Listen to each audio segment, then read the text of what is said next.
Okay, and it looks like we are getting live. Hello, all newcomers, and welcome back, my fellow Eternians. As always, it's me, Emperor AP, and today we are going to be doing another video like we did last week, where I actually take a video that I'm going to be releasing, and I do the entire script of that, and then you guys get it early. You guys get to see what's going on, and then after that, we are able to jump into some more of the Q&A type stuff that you guys want to hear, that you guys come for in the live streams. So as of right now, that's what we're going to be setting up, is trying to make sure that we get that good content out there for you guys, that I have something to be editing on and working on this week, while I, after that, make sure to hang out with you guys and give you all some great tips and some feedback. What's going on, Jaya? Excuse me. What's going on, Manu? How are you? It's good to see you. Let me go ahead and cut off this free-for-profit Pink. By the way, shout out to Pink. Thank you for the cool free-for-profit beats. I'm going to pause this real quick, and I'm going to actually get into doing that script. So I'm going to go ahead and shut off all the stream stuff, jump into that, and get started on it. I hope you guys like it. It is, this week's topic is going to be the problem with dual micronational citizenship. And this is a topic I've wanted to cover for a while. I've had people ask me about it. And so today we are finally going to get into that and really deep diving into micronational dual citizenships, kind of what they are, what they mean to the micronational community, and ultimately whether or not you guys have had experiences on them. That's what I really want to see out of the future of this. It's kind of, what are you guys experiencing with your micronations? And after we get through the script, I want to talk to you guys about that. But here we go. The problem with micronations and dual citizenship. Okay. Citizens from a micronation are not only the determining factor in what a nation can do, but they're also one of the best ways for measuring the success of a micronation. So, that being the case, the more citizens a micronation has, the better, right? Well, it's more complicated than that. Because the exact same thought, more citizens equals more success, is what many micronations have gravitated toward. And it's called a dual citizenship model. Now, the basics of that most times is that a citizen wanting to join their micronation can retain any micronational citizenship they had prior to applying, and is allowed to add on any micronational citizenships they choose after gaining said citizenship. And this same process plays a larger factor in the stagnancy problem that plagues the micronational community. And I want to make a future video for that, but we can delve into the many reasons for that more later. But basically, plenty of micronations get started and find themselves unable to grow past a certain point. And they eventually stagnate or cease to grow for so long that they actually start to fall apart, and eventually are forced to disband entirely. In the minds of proponents of the dual citizenship model, they might argue that dual citizenship is actually a cure for this issue, as it allows a nation to keep a larger population of citizens, so that they should keep activity in the nation high and prevent that stagnation. However, in practice, this couldn't be farther from the case. Have you ever heard the old adage, time is money? Well, that's very true in this circumstance as well. Because of a micronation's relatively niche nature, there are very few, if any, people who can pursue micronationalism full-time. That being the case, micronations have to try and use the limited time people can dedicate to supporting their nations as efficiently as possible. So, if many of your citizens are dividing their time between your nation and others, if your nation is number one on their list, at best you are getting about half of the time spent interacting with the micronational community.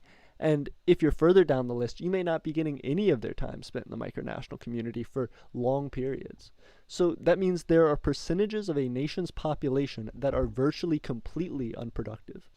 And especially with a large amount of upkeep that a micronation requires, that could end up growing to be the majority of a nation's population. So, what can nations do to combat this? Well, firstly, nations should adopt some sort of limit on micronational citizenships. This could be anything from capping the number of micronational citizenships a person has to 2 or 3 on the light end, all the way up to disallowing citizens of your nation to have any other micronational citizenship and only allowing for the citizenship they have to their home macronation. Secondly, nations need to set time requirements for citizens. This way, everyone knows that they have to commit a certain amount of time helping out to keep up their citizenship. You can even reward those citizens who go above and beyond for your nation. But in general, micronations are nothing more than a large partnership between people, which facilitates the development of that nation.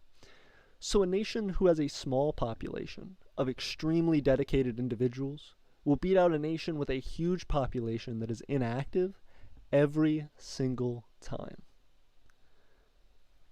Guys, I've been talking about this stuff for a long time, and I'm trying to improve it in my own nation, but I want to know about your experience. Have you ever experienced this in your micronation? Does your micronation allow dual citizenships? And how do dual citizenships affect the way that you view other micronations? Do you consider a nation with a population that has 500, but those 500 citizens all just had to, for example, like their YouTube video or subscribe to them, or does a micronation's activity and its amount of work that it puts forward from the size of its population actually matter to you in how strong or capable you view that nation? Are there other things that we should be talking about that we may not have yet? Regardless, let me know. And thanks, everyone. Okay. So I think we got that.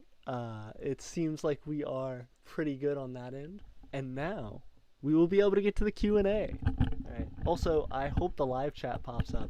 I have been looking for it since I just threw that stuff back on screen and I don't see it. So in a second, I might try and reset that. But micronational dual citizenship has always been something that's, kind of weird for me, because I understand the reason for it. I understand people going, well, yes, if you're going to have an active micronation, if you're going to have something that can produce on the level of what other micronations can, then yeah, you should 100% have all these dual citizenships, because you can't guarantee that any one citizen is going to be able to produce. So if you have a whole bunch of micronational citizens, even if each of them only contribute a little bit, it should equal this big, large sum.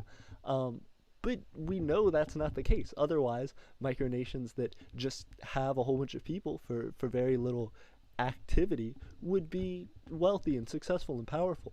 And the paradox of why we don't see that is ultimately, I think, in that you have to be able to cultivate a nation. You have to be able to really put into what it means to be a citizen there, what it means to be a part of a country. And that being the case, that's what it ultimately boils down to. Are you, as a citizen, active in your nation? Are you feeling fulfilled in your nation? Because I know a lot of the time that can be the ultimate deciding factor for people, is like, well, I can just join a whole bunch of citizenships and kind of citizenship hunt, almost like trophies, you know what I mean? You get a citizenship in a nation, then you get to brag, oh, I have this one and that one and that one, like Pokemon cards. Or are you actually trying to use that citizenship that you have to further benefit the nation that you're a part of? So whether you're the leader of a nation, whether you're, the lowest ranking citizen, the newest person, what's the dedication? What's the point of all of it?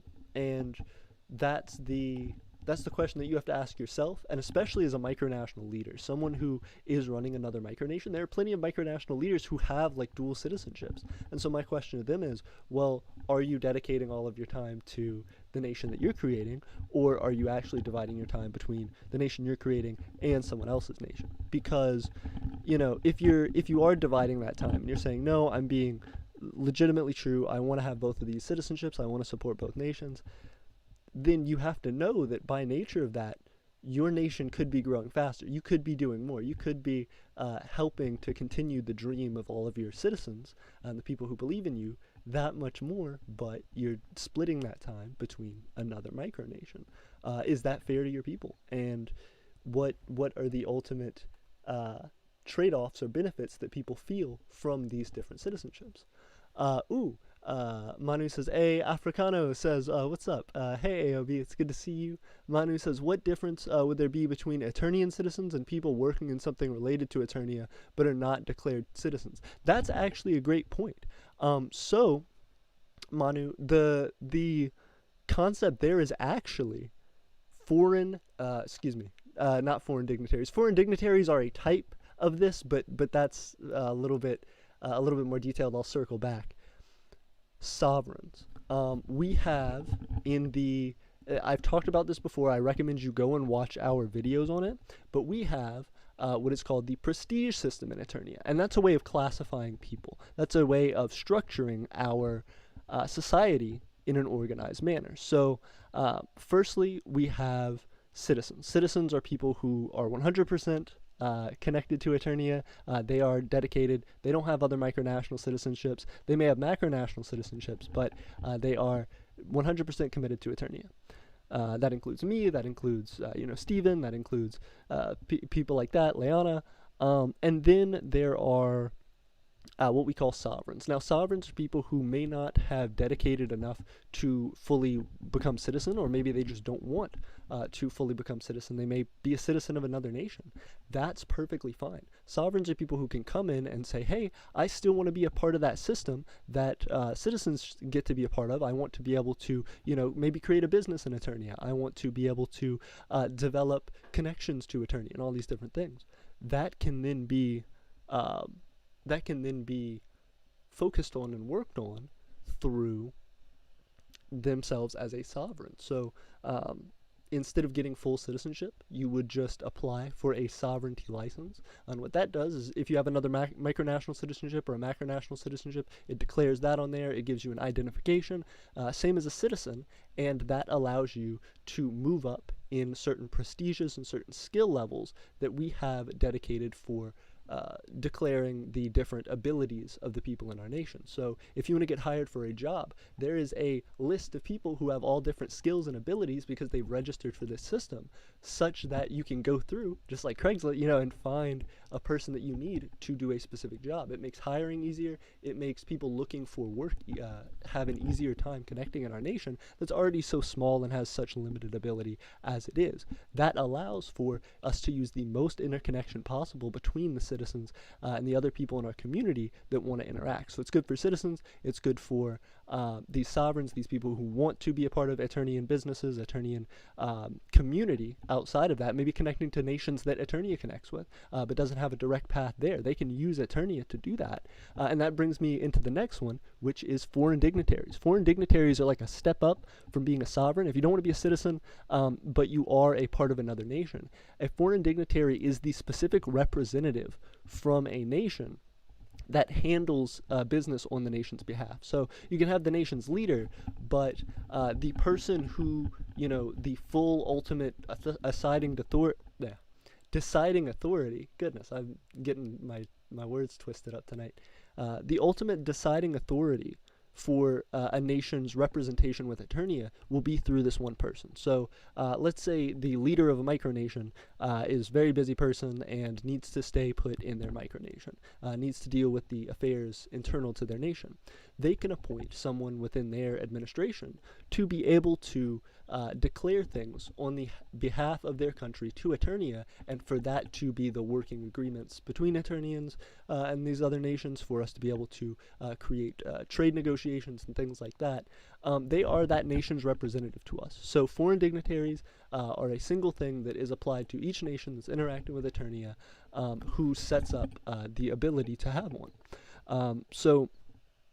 A most notable example is Vaz of the Vas's Sortition, became a foreign dignitary of ours fairly recently, and was representing his nation on behalf of representing his nation to Aeternia on behalf of his nation. So he was able to connect with us and start immediately on developing different projects and concepts because there was this already created connection between our nations. There was an immediate go-through and an understanding in both of our governments and societies of, hey, this is who this person is. They've registered for our system. They've set up so that all communication can be safe and can be worked through properly through the proper channels. We now have channels for that within these different nations. So it keeps the bonds as well between nations a lot firmer for a lot longer. It's just a deeper connection. So sovereigns would be the question that would be the answer to the question that you had, Manu. People, if you want to become a part of anything in Aeternia, but you don't want to become a citizen, the best way to get fully immersed is to become a sovereign. That allows you to be able to be part of the same systems that track the prestiges and skills of different people in Aeternia. Prestiges are the different social connections that you have. So, if you have a government position and you need to have access to certain records and things in the government, that is, or decision-making ability in the government, that is a prestige that you earn. There are different governmental prestiges. There are certain foreign dignitary prestiges. There are certain, prestiges for even just like social recognition of things. So something that may not allow you too many special privileges or benefits, but is like a title of honor, would be something that is also a prestige. So for example, all of our aristocrats have their own prestige. And when Aeternia gets larger and we're able to host thank you parties and things like that for those aristocrats, that will be something, and getting them gifts and things like that, that is something that we can do through their license, through their citizenship license or their sovereignty license, or even foreign dignitary.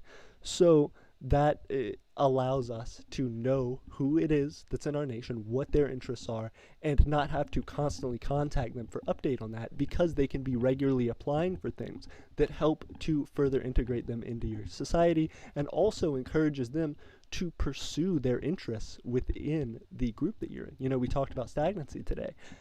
If you don't have people constantly feeling like they can get out what they need from your nation, they're going to look other places to get the parts that lack. So if you can create as much of a benefit for them to be there as possible, they will spend a longer and longer time working through their issues and being able to find solutions, hopefully, through your nation. That's what we're doing. And that's that prestige system that I just described, and is further described in excuse me, in other ones of our videos, specifically describing the sovereignty license, the citizenship license, foreign dignitary, all that.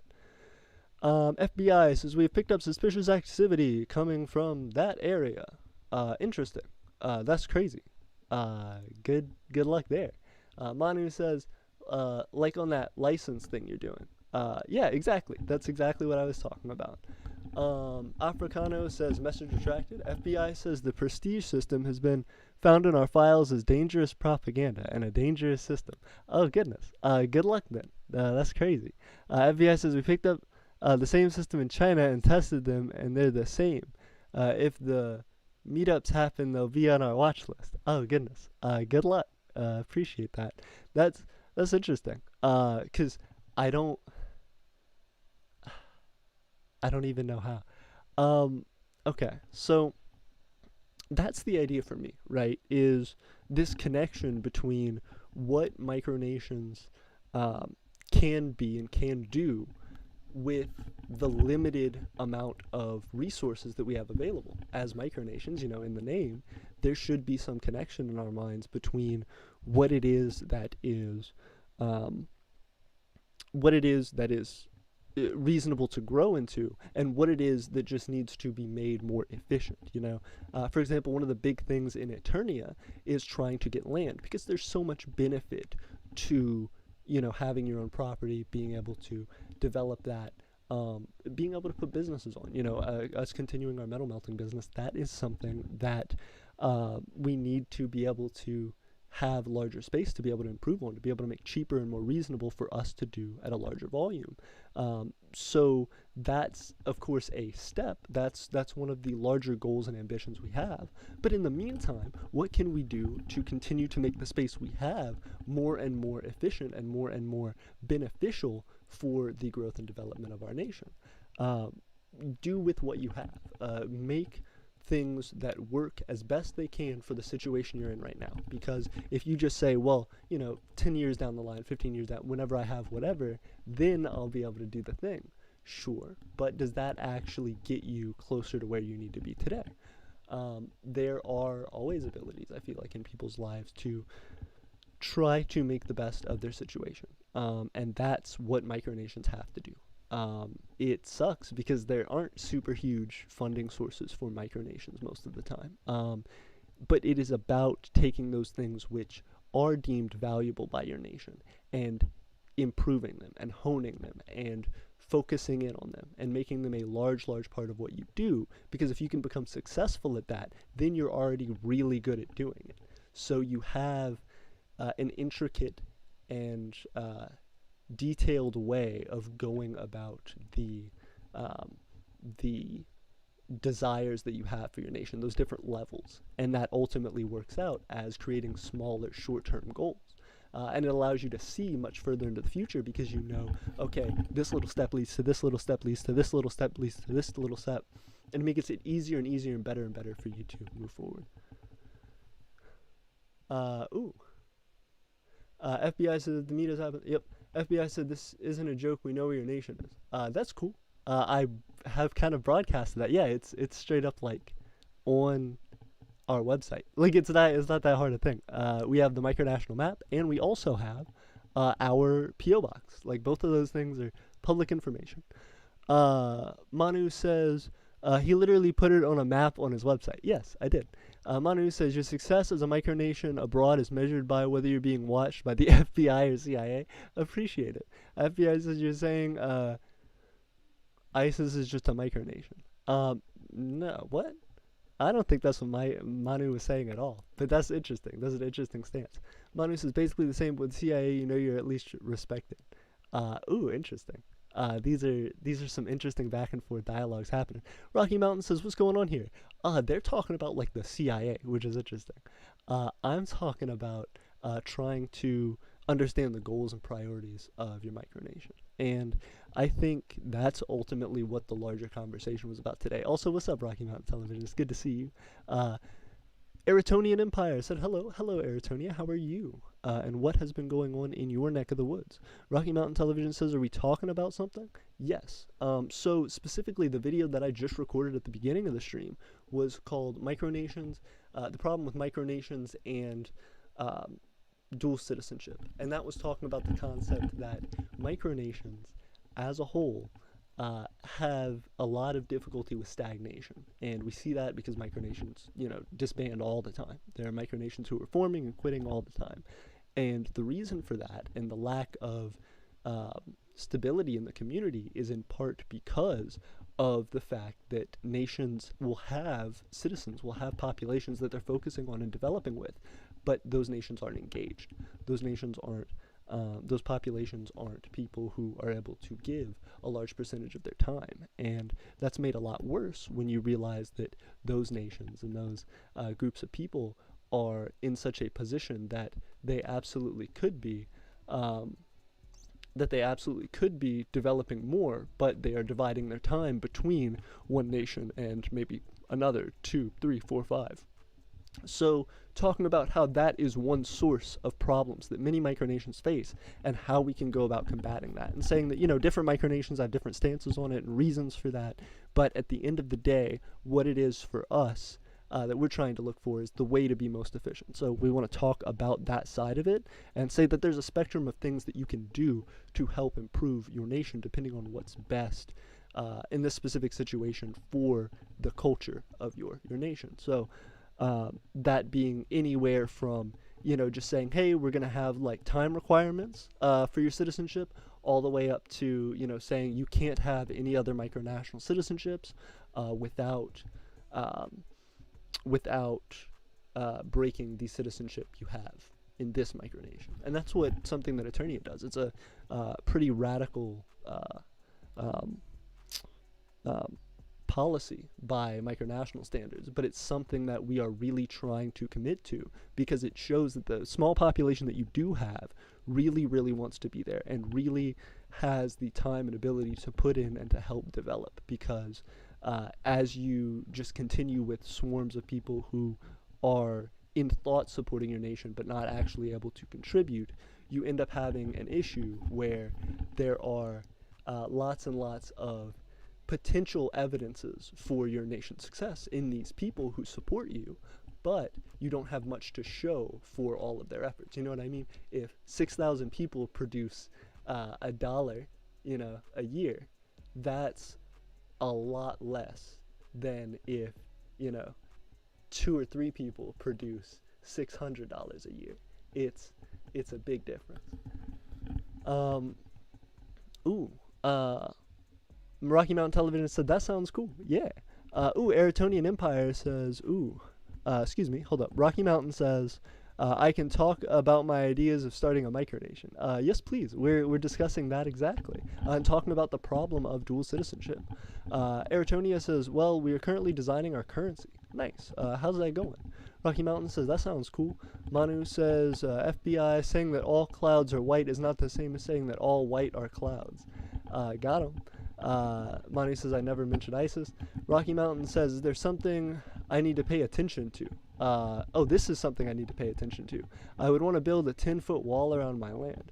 Oh, goodness. What do you mean? The Mines says, finally, I've been waiting for this. I arrived. We got you, the Mines. I remember you talking to us about this on, I think it was Discord. Either on Discord or in our YouTube comments. I'm so glad you're here. Yeah, I really wanted to talk about this for a while. If you didn't see the beginning, we did a whole script on it, so I would encourage later on, go back and watch that. We're actually going to make an edited video of that beginning with that script. We're going to go through, have that all nicely done, and post that as its own video as well. So in case you missed it, you can go back and watch that later after the stream ends. You can also watch the full edited video when that comes out. But yeah, it's great to have you. Tell me what you think about it. Tell me your thoughts. Like, now that we're here, this is the perfect time for us to go into a more in-depth discussion on it, because I've been thinking about it quite a bit, and it's a continual part of a larger series I would love to do, talking about citizens and how that works, and what's important about citizenship. But I think that's a great stepping stone. It's just to say, hey, let's focus on this problem that everybody seems to be having, but that very few people recognize and talk about. And I think it's cool to see what your thoughts are. So thank you for bringing it up. Rocky says, Manu says, 1 like, 0 dislikes, but my bar is cut in half. Oh, goodness. Very confused. Manu says, greetings, the Mines. Hey. Rocky Mountain says, I want my population to be big enough so I can have a church in my micronation. Ooh, tell me about that. Also, could you just host a church meeting inside of whatever the space your nation has at the moment? Or you could even do, like, Zoom meeting. Like if you had, like a church or whatever that you're, a specific religion that all the people in your micronation are part of, you could be like, hey, we hold like regular gatherings on this day of the week on Zoom, on Skype or whatever. And that, I think, would be perfectly valid for setting up the thing that you want to do in the meantime. And then you could eventually grow that to the point where when you do have larger land, you can put a specific building on that land. But until then, don't let that limit you. Still gather with the people you want to gather with and talk about the ideas that are important to you. The Mind says, hey, Manu, Globulus Jenkins says, I would love an island with a castle or a castle with a moat. Castle with a moat? Ooh, that sounds cool. So which is your preference then? Castle on an island or a castle with a moat? Because pros and cons, right? Like, if people get long enough ladders, they can climb over your moat, or like, if they, fling themselves over, they could potentially get over your moat. Even if they like cover it, like they could like pile enough dirt and stuff in, or like build long enough bridges to get over your moat. So that's not super helpful. You would think then the island. But if, you're in an area, for example, in like the South Pacific, that has crazy gigantic waves, your island may be super far away from other nations that would attack you, but then you're constantly getting bombarded by the elements. Your micronation at any point would be subject to just potential like ruin, because it just physically is getting like swamped all the time. And on top of that, you wouldn't have a great method for actually developing like agriculture and stuff, if that's something you'd want to do. I'd be curious as to how many days out of the year you'd be able to spend on your actual micronation. Manu says, hey, I like the Manu better, by the way. The Mind says it was in comments. Yeah, agreed. We did talk about it in comments. Uh, Globulus says island and castle. Sorry, I have fat fingers. No, I believe in you, Globulus. You're good. I appreciate it. Which one do you think would be better or worse? Rocky Mountain says I would want to call my micronation to be called either UMSR or the USSR. Ooh, isn't that just like a repeat though of another nation in history? What's UMSR? Um, Jaya said, Manu says, I think FBI person thinks I said micronation, I said the same. Oops. Yeah, I don't think you did. I don't know why they're saying that. Mine says, personally, I think dual citizenship is a bad idea for micronations. To me, it ruins the point of a nation and makes it harder to govern the people, in my opinion. Agreed. It's a big difficulty. And a lot of people, I think, who have dual citizenship set up don't feel like it's a bad thing. I talked about that a little bit in the script earlier, where like micronations a lot of the time think, oh, well, the more of insert thing you have, the better, right? So, there are plenty of micronations who say, I have, 10,000 miles of land or whatever. And it's like, oh, do you? Okay, cool. Why is it that you don't have like a gigantic economy? Like, why is it that you're not just insanely wealthy right now off of that? That also goes into like realist versus fantasy elements and like how seriously you take your micronation and its efforts. But at a certain point, that gets to just strictness about it. There are plenty of realist micronations that you can argue are realist micronations that still will say, no, dual citizenship is perfectly legitimate and is a great way to, harbor creativity and talent, and to get a lot of support for your nation, to show that, oh, wow, there's so many people who want us to be a nation, that we are. But at the end of the day, if all of those people are just, very casual onlookers to what you're doing, that doesn't necessarily make you, as big as your citizenship would make others out to believe you to be, I think.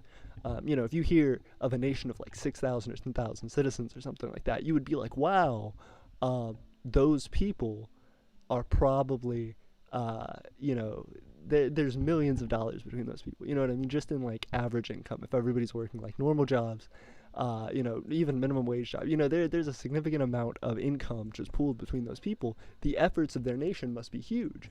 But you'd have to take into account then that if a nation has that large a claim of that many citizens, and you don't, they're not a super familiar name to you, if they're not a micronation that is known to be very successful, it seems surprising. It seems very, very surprising. And I think that's completely reasonable. It ultimately is just about how you actually rank your micronation and value it, and whether or not that is accurate to the effect that your nation has on the real world. That's a hard thing. That's a hard thing to get into, because every micronation is going to be doing different stuff and have different reasons for why they think these things are better or worse to do. But ultimately, I think that's the question to be asked. And I don't know exactly what the best way to approach that is, other than just explaining the concept to them and saying, look, I hope that this helps, because the damage that is possible for a micronation that doesn't at least realize that this is a problem, whether they do something about it in their nation or not, is the fact that there are plenty of micronations who I think have eventually said, wow, now we have to shut down because we had a whole bunch of citizens, and then we were a big wave, and then things changed, and we had some citizens, and then things changed again, and then we had a few citizens, and things changed, and we don't have anyone. And none of those citizens, even when we were at the height of our success, had much productive capability. So while you are doing well, while you are growing, please put effort into trying to make sure that the people who go to you stay with you, and that people understand as well. Because if you get really, really big citizenship counts, and then you start changing and making really strict rules, people feel like, oh, this isn't the thing that I saw, this isn't what I thought it was going to be, and so they'll leave. And that's not appropriate. That's not fair to them, because they feel like they didn't get what they were promised in a citizenship, and then as well, or what they wanted. And then it also creates this issue for you where, oh, I thought I had all these people who really supported me, and as it turns out, they don't. So, or not to the degree that I need. So please make sure that that's something that you keep people aware of and regularly discuss. Just your expectations for citizenship and how that works for your nation. Rocky Mountain says, basically, there will be about 2 or 3 micronations in my wall so that my micronation will be stronger when participating with other nations. That makes sense. Interesting. Rocky Mountain says, I'm a member of the Church of Jesus Christ of Latter-day Saints. Nice. Globulus says, with a name like FBI, what did I expect? Fair enough. Manu says, FBI, if you're still watching, if you're not, always. When I said basically the same, I meant being watched by FBI or CIA and not micronations and ISIS. Yeah, agreed. It feels like they went from nothing to like a really hard jump, and it was like, oh. Rocky Mountain Television said, I would have some dangerous weaponry so the other micronations would stay away. See, that's not good, though. Like, I also, like, frown upon that. Micronations a lot of time try and do that, too, where they'll be, like, micronational militaries. And, like, I feel like that's a harmful concept because it incentivizes the idea that, that in any way a micronation's strength or abilities should be weighted based on their ability to wage war or like violence against others, and I don't think that should be an accurate representation because one, micronations aren't nearly on the scale of larger nations, so they don't have a hope of reasonably committing large acts like that.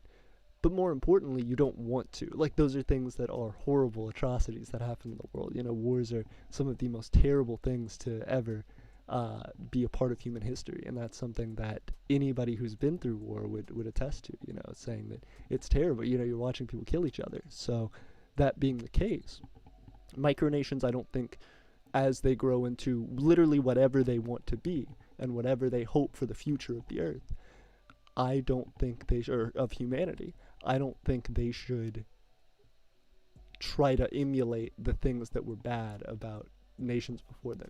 A lot of time people who are creating micronations are doing so for the ability to find a new way to do things, or to solve a problem that they felt wasn't solved in their host nation, whatever their original nation that they come from is. So that being the case, you should strive to give a better position for your people, and I don't think that war is necessarily the way to do that, or arming yourselves to some large degree, because ultimately micronations can't do anything. They are subject to the laws of macronations that I have seen thus far. I don't think I've seen any micronation who, if push comes to shove, would be without subjugation to some larger power. But that being the case, it shouldn't be the attempt to try and like shrug that off really hard. I think micronations should seek independence and continue to push for that, but not in a way that becomes like confrontational too hard. I think you can build yourself a bridge to a better life. You don't have to, force your way out super hard. Use your head, not your fist. So that being the case, Rocky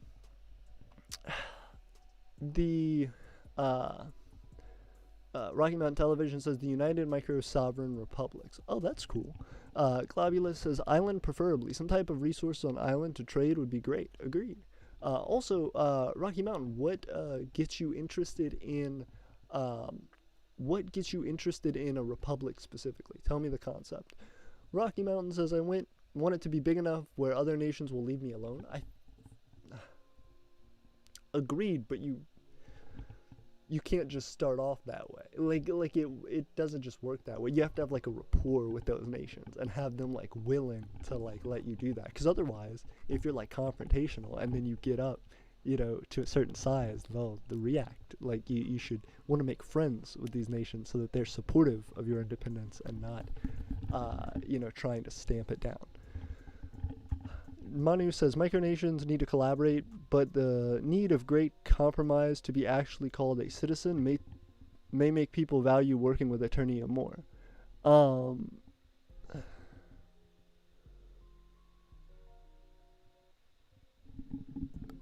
Agreed. I appreciate it. I think that Aeternia really like prides itself on trying to do cool stuff, and specifically trying to push the boundaries of what a micronation is actually doing. We talk a lot about concepts of, oh, micronations should do this and should do that, but at a certain point, we started launching more and more projects on the channel and doing that as a habit, as a regular part of developing our nation and showing to you guys what that process is like. So we've learned a lot along the way. I think there have been plenty of people who've come in and out of Aeternia and who have taught me a lot about what I should expect as far as value for the nation and what we as Aeternians should value the nation as. So I think in that it is the sum of our efforts, and if we ever shortchange ourselves into stopping the protection of our own abilities as far as who we are and what we want as nations, that shortchanges us heavily. That sucks. We shouldn't say that we want to be this great nation and we want to have this great economy and support all these people and give a better life to people if we're not going to actively work to ensure that we have the ability and resources to do that in a timely manner. It takes a long time. It's a lot to do, but you have to make sure that that feels like a reasonable and just goal for you to pursue before you can try and convince other people that that's the case. A big part of citizenship is looking at, what does it mean? What does it mean to be a citizen? So that's another thing that we're going to be talking about in the future as a part of the channel, but I think right now it's really, really about the concept of supporting ourselves as what we want as a micronation and really, really defining, these are the concepts that we support. These are the things that are meaningful to us and the way that we want to grow, not just the act of growing. And that's how you create that value. We got a lot of people. So, Globulus says, island, preferably sometimes the resources on island or to trade would be great. Agreed. Manu says, micronations will need people to collaborate. Yep. Michael says, for me, it's hard to join the streams because there is a time difference between the USA and Europe. I completely understand that. I do appreciate you joining, Michael. Let me ask you this. What time zone are you in? Because if I can figure out stuff that's, reasonable, I would love to, figure out a way to have you be able to watch the streams better. As well, if you want to hang out, afterward, I know it's not the same, but if you do watch the live streams, if you miss a live stream and you want to watch it, if you comment, I'll hit it up. I'll answer it. If you throw it in the Discord, DM me, talk about it, and tell me, hey, I watched this video and I had these questions, and that may make me make new videos and new live streams that you may be able to be a part of, that are easier for us to talk about and do stuff with. So I'm sorry that we are doing it at a bad time for you, but the better that I know where the audience is and what are most of our interests and abilities as far as time, I can work that in. If people are 90% of us actually would prefer if you did the streams at 6 p.m. Instead of whatever, or at 10 a.m. or let me know and I can potentially make adjustments for that.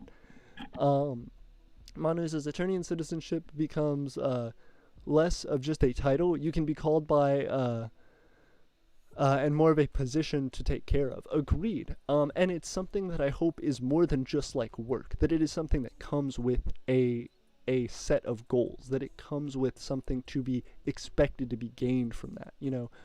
The citizens of our nation are actively making our nation better. So at a certain point, we have to expect that, the outcome of that push for everybody, the outcome of the improvement of that nation is a better home, a better place, a community that supports them, that allows them more and more ease of access to different resources, allows them more ability to take care of their needs, such as health, such as, well-being, such as protection, such as,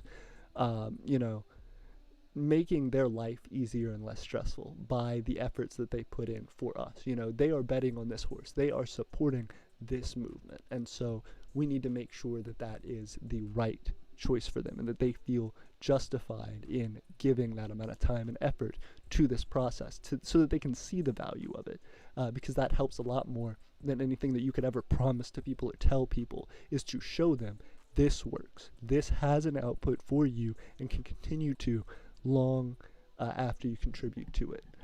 That's what makes governments work. That's what makes people believe in things and businesses and organizations of all types. So it's a big deal, and we're trying for that. We are trying to make that something that people feel like they can actually watch year after year grow and change and develop into a larger and more successful version of yourself.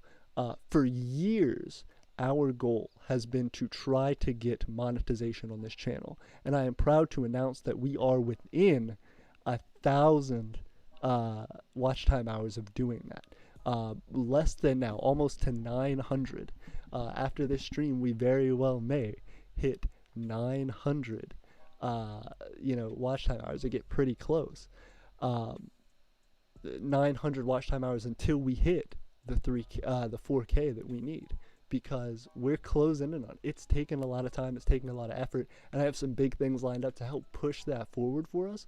But until then, guys, this is helping. Like we're launching up there, and the ability for us to get monetized is great, because once we hit that, then we can start moving toward our land. We can really have a large, consistent push that shows people, hey, all that time and money that you invested, watching the streams and supporting us on our Patreon, doing different things like that all, and purchasing stuff from our Imperial market, all of that allows us the opportunity to continue to grow. And as you watch that grow, I hope it eventually helps you to achieve the goals that you came into Eternia looking for, whether it was just to learn more about micronationalism. Hopefully the efforts that we undertake give you more inspiration and teach you things that maybe you may not have been able to do right now for yourself.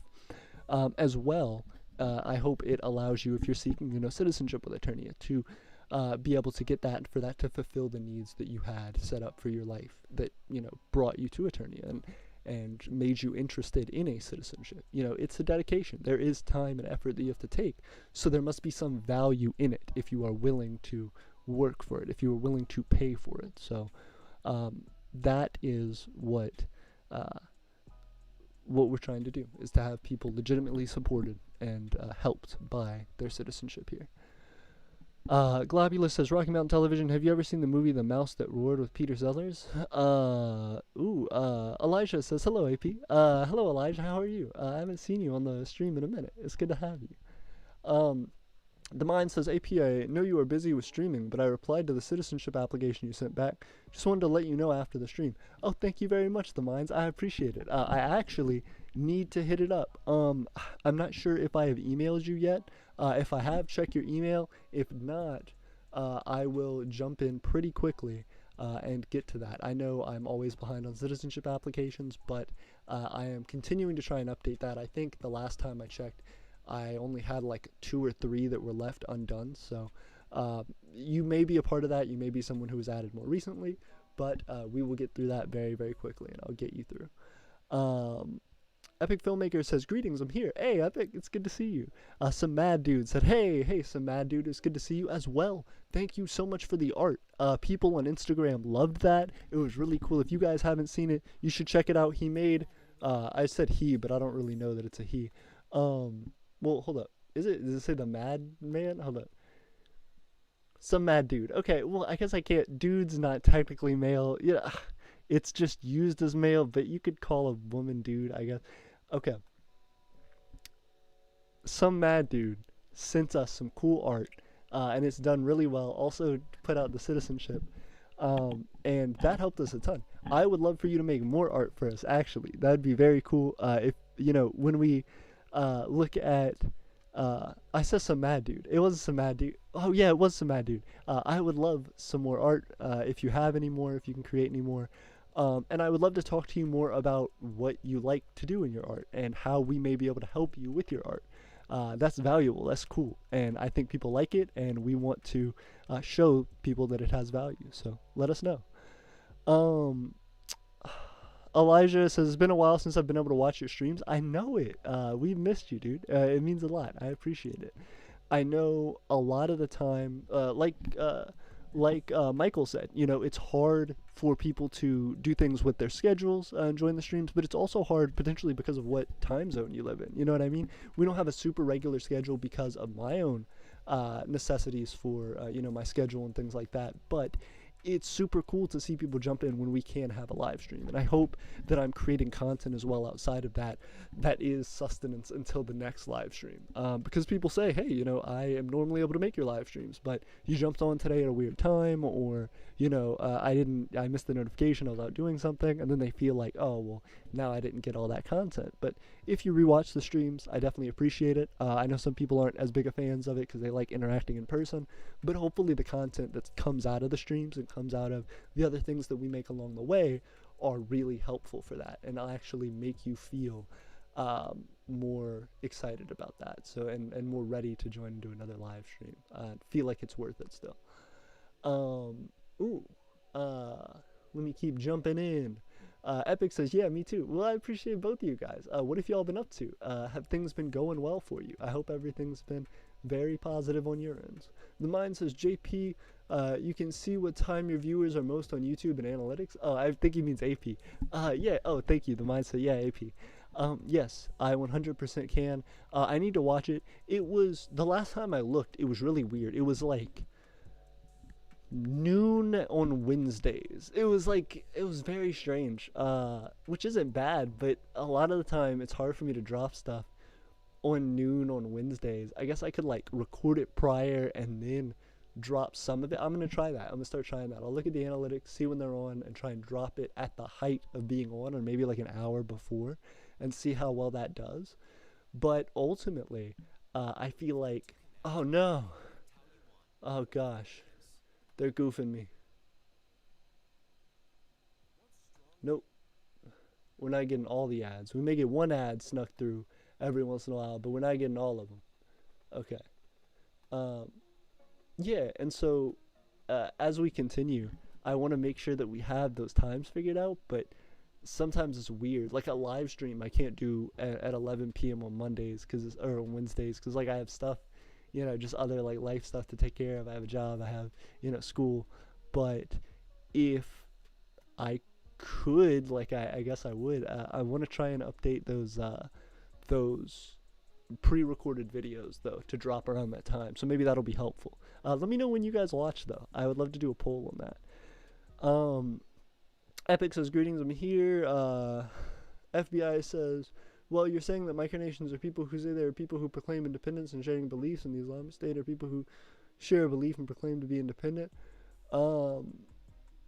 Is Manu saying that? I'm confused on the thing. The Mind says AP. Michael says, right now it's 2:25 in the morning. Oh wow, I'm sorry to hear that, and I appreciate you hanging out at 2:25 in the morning. If you want to come back and watch the stream later, like I totally understand, but I appreciate you being here at 2:25 in the morning. That's crazy. I am hard pressed to do much of anything at 2:25, so thank you for being here. Globulus says, FBI, they consider themselves, like, I will try to, like, wind the clock. Okay, so 2:25 there. So, in order for me to get at, like, a reasonable time for you, I would have to go, so 2 would be 5 p.m. my time would be 12 a.m. your time, so, oh gosh, I would have to go 7, if I went back to 12 noon for me, it would be 7 p.m. for you. So 2 p.m. I'd have to do it at like 2 p.m. in the afternoon. Okay. Maybe. Like I could potentially do afternoon streams instead of straight like late night streams. But it depends on if a lot of people would do it in the middle of the day.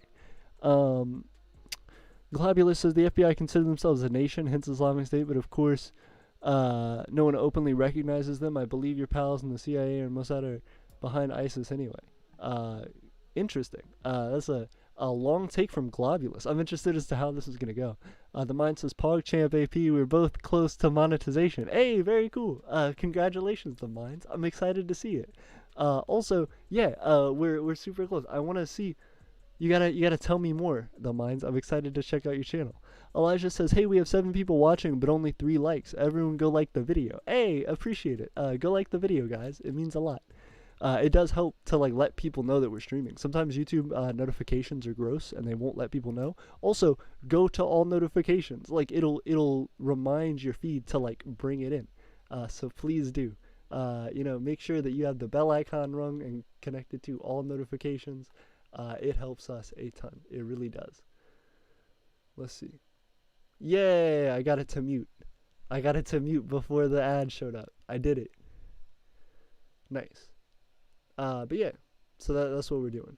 Um, Prakal says, hello, sorry I'm late. You're good. Thank you for joining us, Prakal. We've been talking about a lot tonight. The Mind says, just do scheduled uploads. Those always work. Agreed. Prakal says, what's the problem with micronations and dual citizenship? We talked about it earlier in the stream, but I'll bring it up again.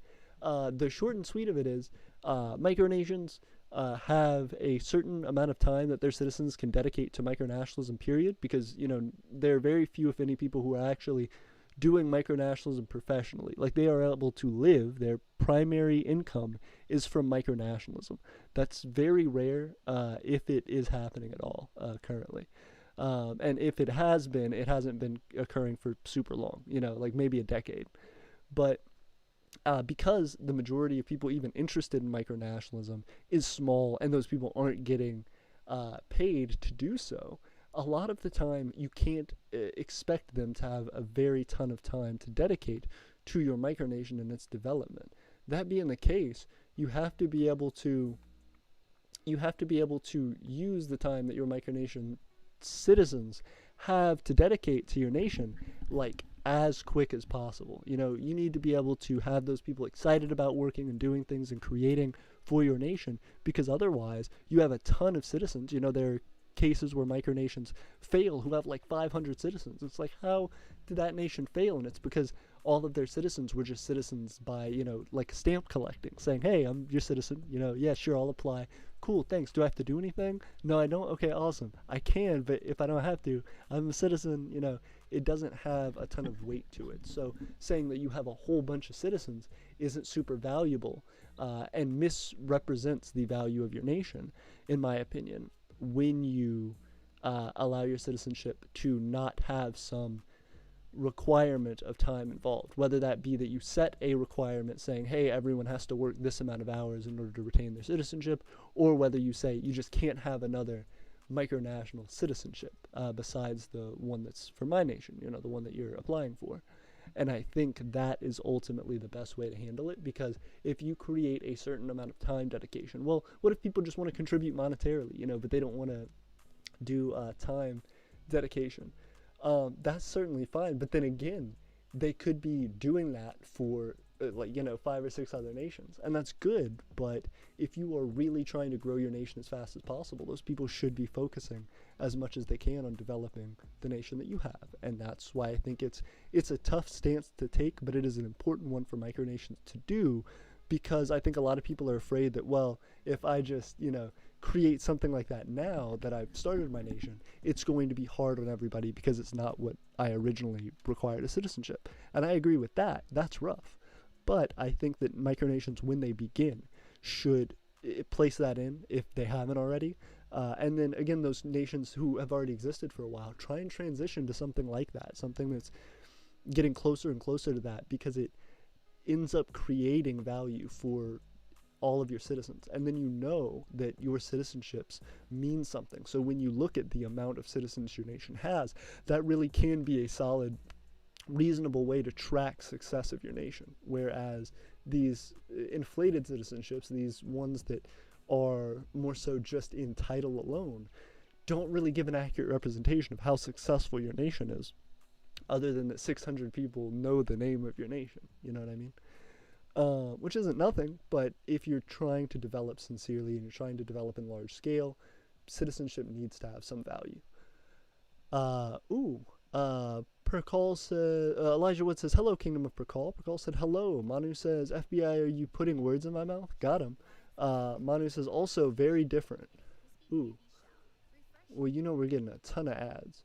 Hold up. I want to go back to what Manu was saying. This is getting me. Hold up. Manu said, also still very different. Fair enough. Percol says, I started my gaming channel back up. Hey, congratulations. How's it going? Michael says 2 p.m. your time and 7 p.m. my time can work. Agreed, but that's super early for me. Like, I'd have to see. I could. I'll have to see, though. Manu says FBI, and even if they shared some similarities, having an identity is not what makes ISIS bad, but specifically what the identity is and their actions. Agreed. I feel like actions are a big part of, you know, anybody's actual like moral weight and how people view them. Prakal says tips to grow your gaming channel. Hit me up. I'm not a gaming channel, so that's a great question. The Mind says by we I mean the stream. The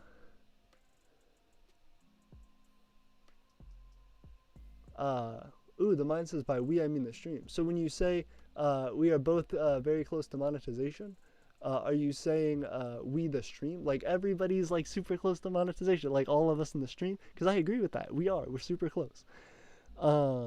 Manu says FBI sometimes having an identity and wanting freedom is good. Like some countries you just could be aligned with, you know, being former British colonies and all.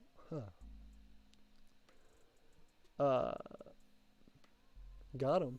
The Mind says, I also think a good thing to talk about is democracy with micronations. TBH, I think you should wait till you have some citizens to do democracy.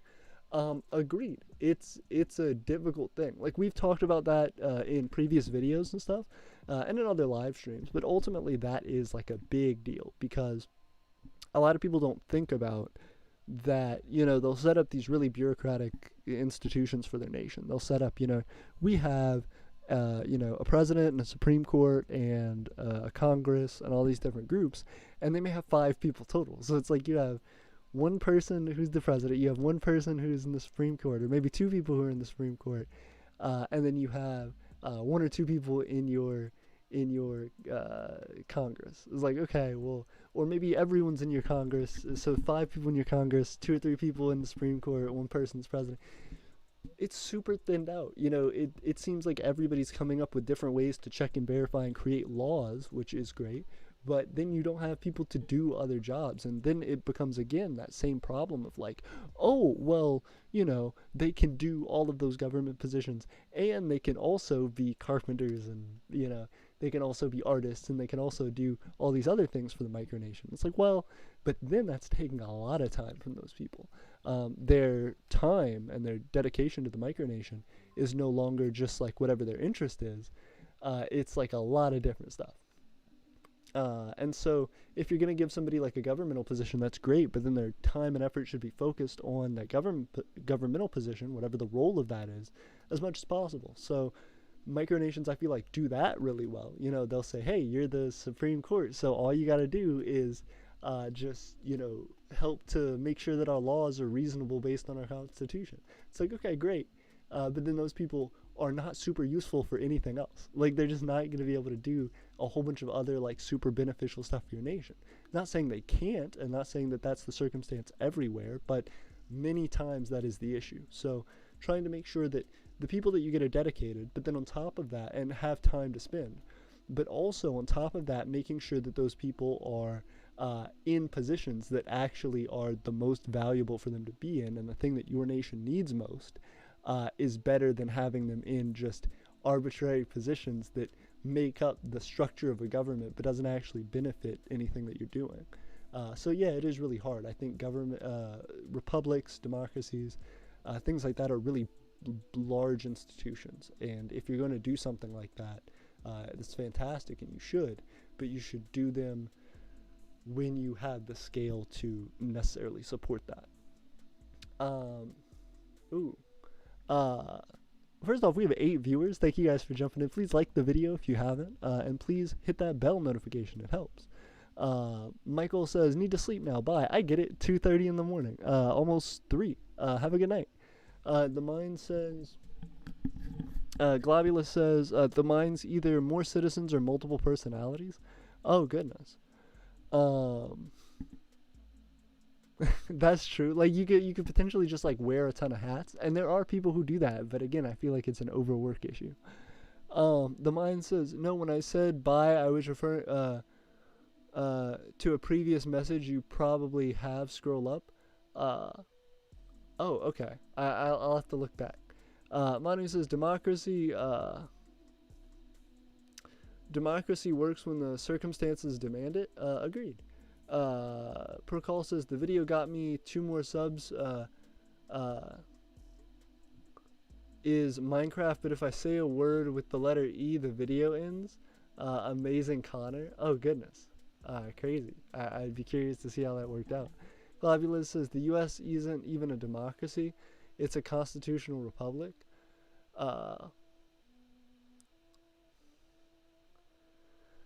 Amazing Connor says hello. I'm on my gaming channel.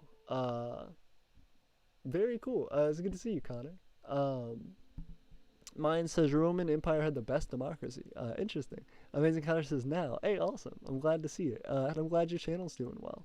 Manu says, and whether to apply democracy depends on what you are and what you do, how your micronation works, and the objectives of its existence. Agreed. Those are all super important. Manu says, no, I'm not talking about forms of government. Fair enough. Manu says, you need to be more specific. Globulus says, the U.S. is very similar to the Roman Empire. To some degree, I think so. I would love to understand like more of the connection, but yeah, I get you to some degree.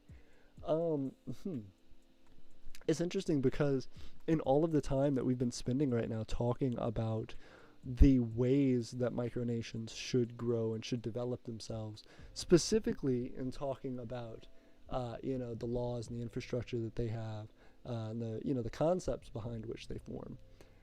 We haven't talked a ton about Aeternia, and we haven't talked a ton about how Aeternia is actively developing. So I want to break a few things to you guys, and I want to open up a few different things that we're kind of working on, but I don't have a ton on them yet, so I don't want to reveal too much or get too hype in it. First thing, we're making stickers. Now, you didn't hear me wrong. We're making stickers. We're going to make... I actually just got some stuff recently to do so. We're going to be able to print out and make stickers. We're probably going to offer like a pack of 5 or so, like 5 or 6, for $2 or $3, something like that. And so that way we can make you guys stickers, have things that you guys can go around and, if you just want to support Aeternia a little bit and give, like a one-time sort of donation thing, get something cool out of it, you can get some stickers, and we'll go around and like send those. I might even start to do those for the Patreon, people who are Patreon supporters, like send them a little package in the mail of stickers to show my thanks. So I feel like as we continue growing and as we continue doing stuff like that, we should find ways to continue to make things cooler for ourselves. And I feel like stickers, if you go around and maybe you like put a sticker on something in your hometown, you take a picture of it and you send it to us, we can post it on our Instagram and show off like, hey, people support Aeternia in insert place. And so I want to do that, and I want to get that started. I'm going to probably drop a video about that pretty quickly, but I would love to see where you guys can post some cool pictures of Aeternian stickers. As well, especially like cool landmarks and stuff like that. Like if you could just like put it on like a piece of paper and hold it up in front of like, a cool landmark. Like if you're in Washington, D.C. or whatever, if you could hold it up like near the White House or in front of like the Washington Memorial or Lincoln Memorial or whatever, that'd be really cool.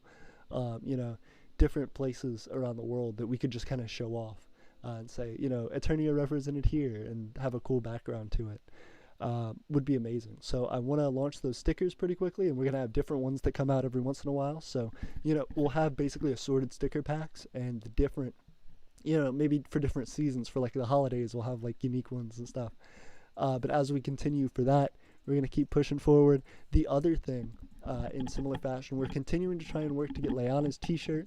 Leanna won a t-shirt from guessing what our big reveal video is going to be. We still haven't dropped that, but we're getting closer to that being our video for our stamp from Steven. So we have a super cool stamp that I'm going to show you guys. That's actually a wax seal for us for the Empire of Aeternia. It's going to be our official seal, and I can't wait to show that off. It's beautiful, but that is going to be maybe a week or so out.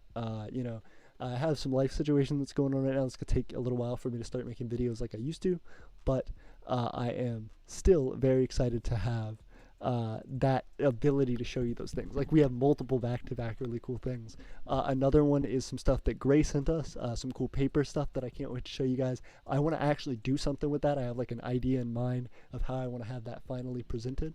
So I want to wait until there's something cool that I can do with it, and then like have it show up and work out. And I'd be really excited about that. Um, ooh. Uh, Globulus says, I agree, Manu. Shravi joined us. Hey, it's good to see you, Shravi. Shravi says, can I make coins for your country? I got an arbor press. I would love to see it. Yeah, if you could send us like a test one or a couple to our P.O. box, I would definitely love to see them. Please hit me up. That'd be really, really cool. Shravi, that would be awesome. I would love to see them. Manu says, I'm not sure of how Rome worked exactly, but I'd imagine there'd be more differences than similarities between it and the US. Agreed. Percol says, I've been trying to make Percol stickers. Very cool. I'm gonna hit up Aeternia sticks so we could compare stickers one day. Percol says, and my Micronation channel is on my laptop. Hey, very nice. Mine said its democracy was amazing. Leader had slightly more power. Interesting. Amazing Connor says, I'm on my gaming channel on my phone. Nice. And my Micronational channel on my laptop. Oh, I get you. Mine says, thank you so much for helping us with like double the watch time. Percol says, mine says, Connor, you play Java Edition in Minecraft? Maybe we could collab. Nice. Globulus said, certain architecture and state and national government are modeled after Rome. Both had senates and senators that supported and resented, that supposedly resented the people, and both were republics. Interesting. Makes sense. Percol says, I play Java. And they say, oops, I play Java. How big is your channel? I have 177 subs. Very cool.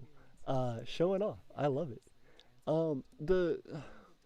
That's the thing I have. So, are you almost, if you have 177 subs, how do you feel your growth is at that point? Because I know when Aeternia had 177 subs, it was an interesting time because we had more like interaction than we'd ever had before. I had like just a very little consistent stream starting to go in the comments. Sometimes we'd have some comments, sometimes we wouldn't. But it went from maybe not seeing a comment on anything for like a month or something, and then all of a sudden having one pop up and be like super excited to reply to it, to then at like 100 something starting to get to the point where it was like within the week I may have like one or two comments kind of bounce in, and then I could kind of send those out and then come back in. It was interesting. It felt like a ton of activity, and now we have 6 people watching a stream that I did impromptu, and we have a whole bunch of people jumping in the live chat. I'm sure once we hit monetization, it's going to be even crazier than that. There are those people streams that you see that are just zooming past constantly, and I would love to be on that level. And I think one day Aeternia is going to be doing really crazy stuff. We're going to be doing these exciting things in person and having these live streams and having the chat just blow through, having like commentators talk. That'd be really cool. Connor says, Connor, you play Java Edition Minecraft? Maybe we could collab. Very cool. Globulus says, SPQR, Senate Populus Roma, Senate and People of Rome. Very cool.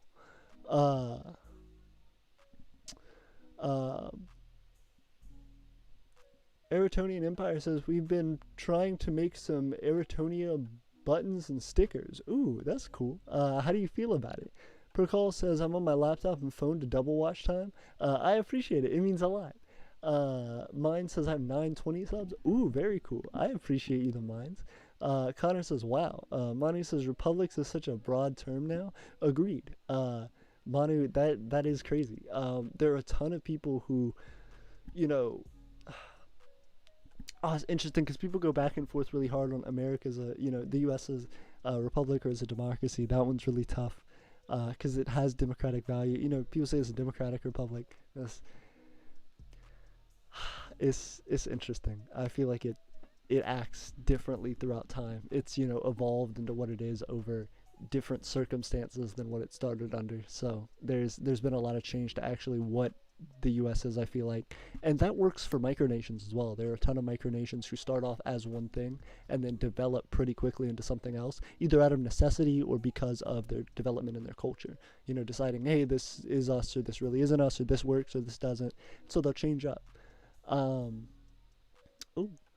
Manu says, there is democracy in the US, but there could be more or less. Agreed. It's something that kind of ebbs and flows with who is in office, I feel like, and how the different infrastructure is packed. Like, the US is a place where rights can get, like, extended and then, like, pulled back just in different periods of time, and it's kind of weird to see. The mind says America has too much democracy. Ooh, see? There's always, like, disagreements about stuff like that. Prakal says the mines. Ooh, hold up. We got a ton of ads jumping in the chat trying to talk to us, but we're gonna not listen to them, and we're gonna play a beat instead. Free for profit Pink beat. We appreciate you, Pink. Ooh. Manu says people's voices have been heard in the U.S. to some extent.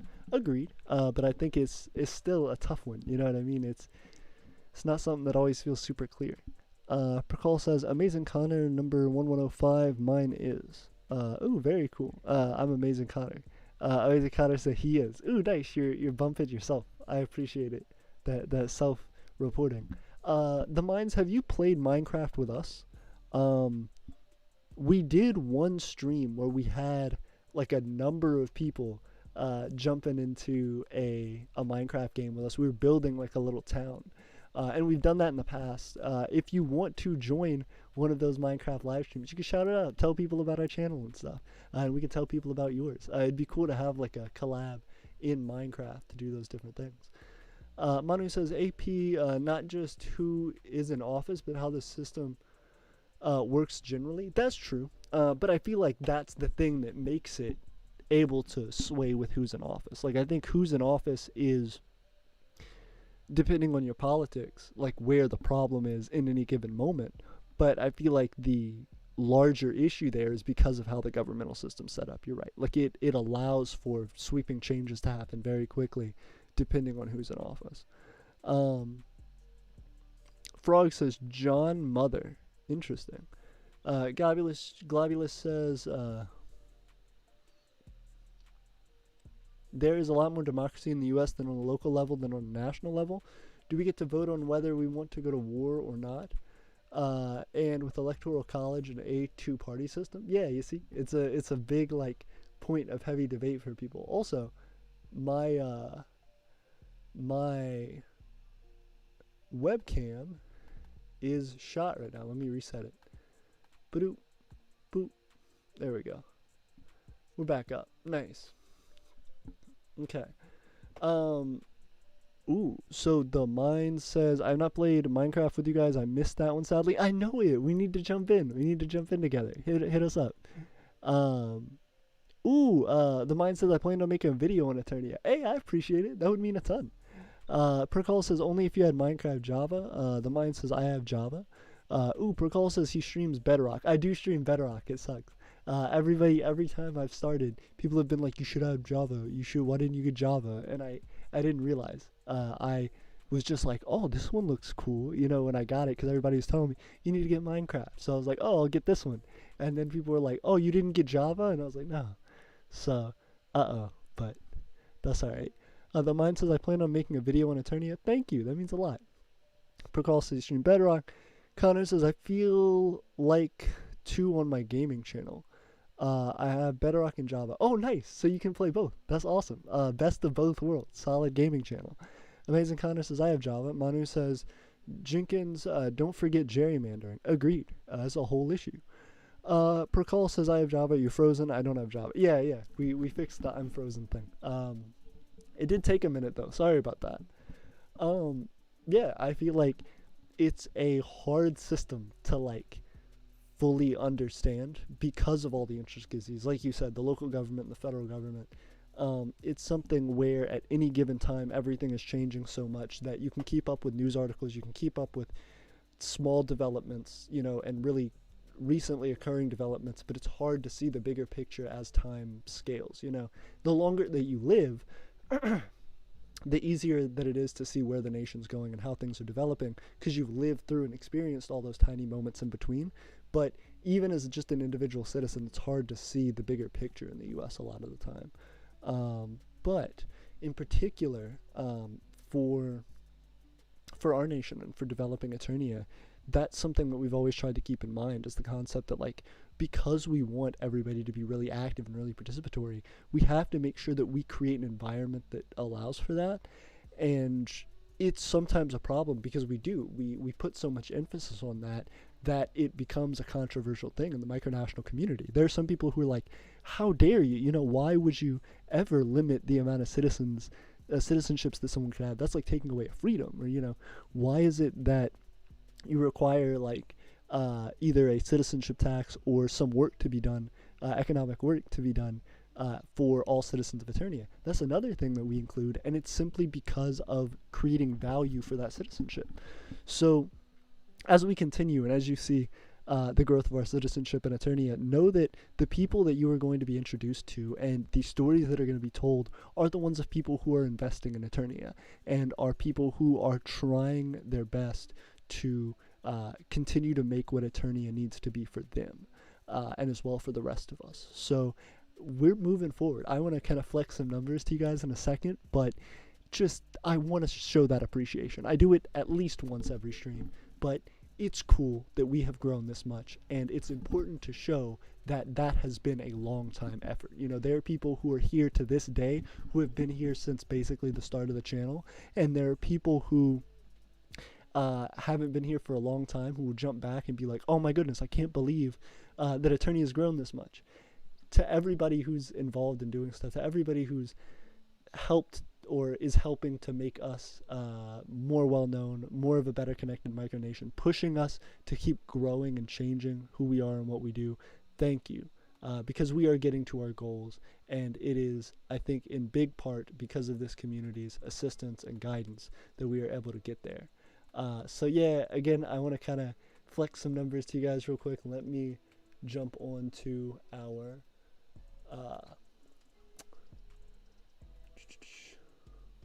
Wix site. Boom.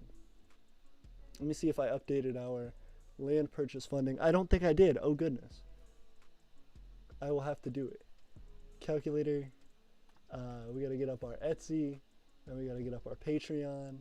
And then we will be able to successfully tell everybody what our newest numbers for our land purchase goal are.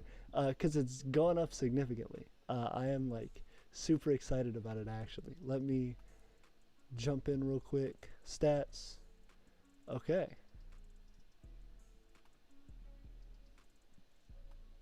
We are set at 570 for our Etsy. That's the total number of sales we have. That's the total revenue. So that's the profits without taking into account the expenses. That's just the amount of sales numbers that we have had total. It's 570 on our Etsy. And then we have on our Patreon, we have the great number of, I think it was getting into 3. Like, I think it was getting pretty well into 3 now, which is really cool to see. Yep, all of that. Yep, get in there. Okay, I'm about to pull everything up. I just don't want to pull up like sensitive information. I'm about to throw in our total numbers and edit our page. But our other one is 285.40.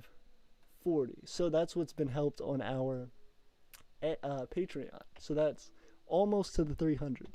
We are at 855.40 as our goals toward 10,000. Now, 855 doesn't sound like a ton of money, and it's not a ton, but that's almost 10% of our goal. And you know, as we continue to move forward, we are going to be desperately excited to get to closer and closer steps to that, because one, that allows us a bragging right. It allows us to talk about, you know, hey, we're a tenth of the way to our land purchase. Hey, we're, you know, a fifth of the way toward our land purchase. Hey, we're a third of the way toward our land purchase.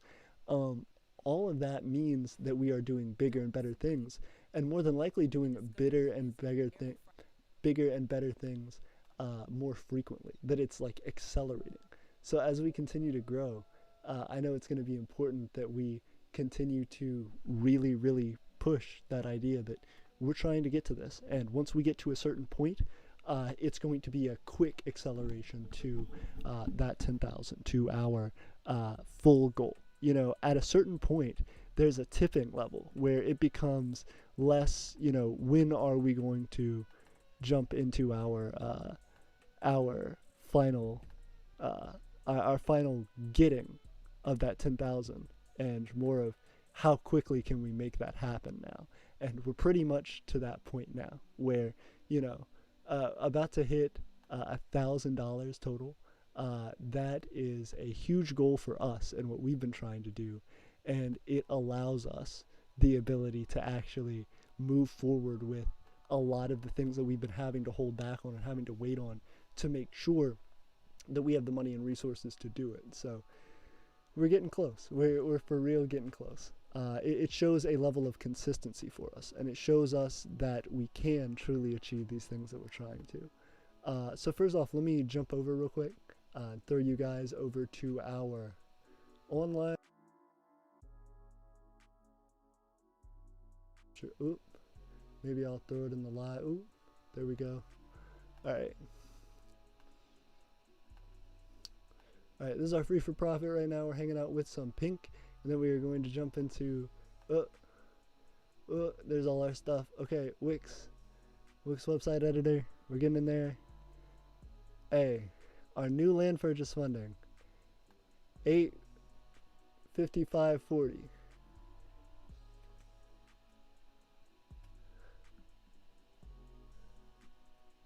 Nice. Out of 1,000. That's awesome. 855.40 out of 1,000. So 855 out of 1,000. Update. Yep. And there it be. There it be. Again, not a ton of movement, but you see that little bit. You can tell it's slowly getting up to 10%. Oh my goodness. I am so thankful to you guys for that number right there. It just looks like a little bit, but when we first started it, you could hardly see the line. You know what I mean? This is big. Thank you guys. Ooh, the mind says I gotta head out, guys. AP, make sure to check the application, and Connor just dropped me a comment and we can get in touch. Hey, very cool. Delk says, so sorry I'm late. You're good. Hey, thank you for joining us. It means a lot. Amazing Connor says, yeah, I did. Aridelk says, kind of lagging. Oh, I'm sorry. I hope to change that. But, yeah, how are you doing, Aridelk? Tell me more about what's up. Amazing Connor says, I'm only chatting on one account. Amazing Connor, the Kingdom of Percal. Very cool. I appreciate it. Aridelk says, cool. I'm online. And then stop. Amazing Connor says, the mines, what kind of videos would you make?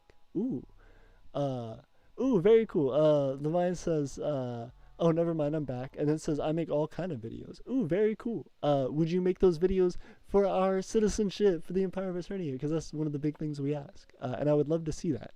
It looks like you have like a cool animated drawing. I would love to see that. Amazing Connor says, same. I only make gaming videos on Amazing Connor. Very respectable. Aridelk says, no, don't leave. No, everybody's back. That's all good. Amazing Connor says, and on the Kingdom of Percal, I post news and stuff about Percal. Very respectable. I appreciate that. It's always hard getting that information out to people a lot of the time, and I appreciate you guys for having helped us get to this point. Because I know, dang it, did it freeze up again? Did it get me? Oh, it sure did. Oh, but it got me in a nice face. Look at how happy I look. Oh, the boy's in it. Okay, hold up. Let me get. Where's my webcam? Oh goodness, I'll just jump back to this other one. Hold up. Cam setup. There we go. Okay.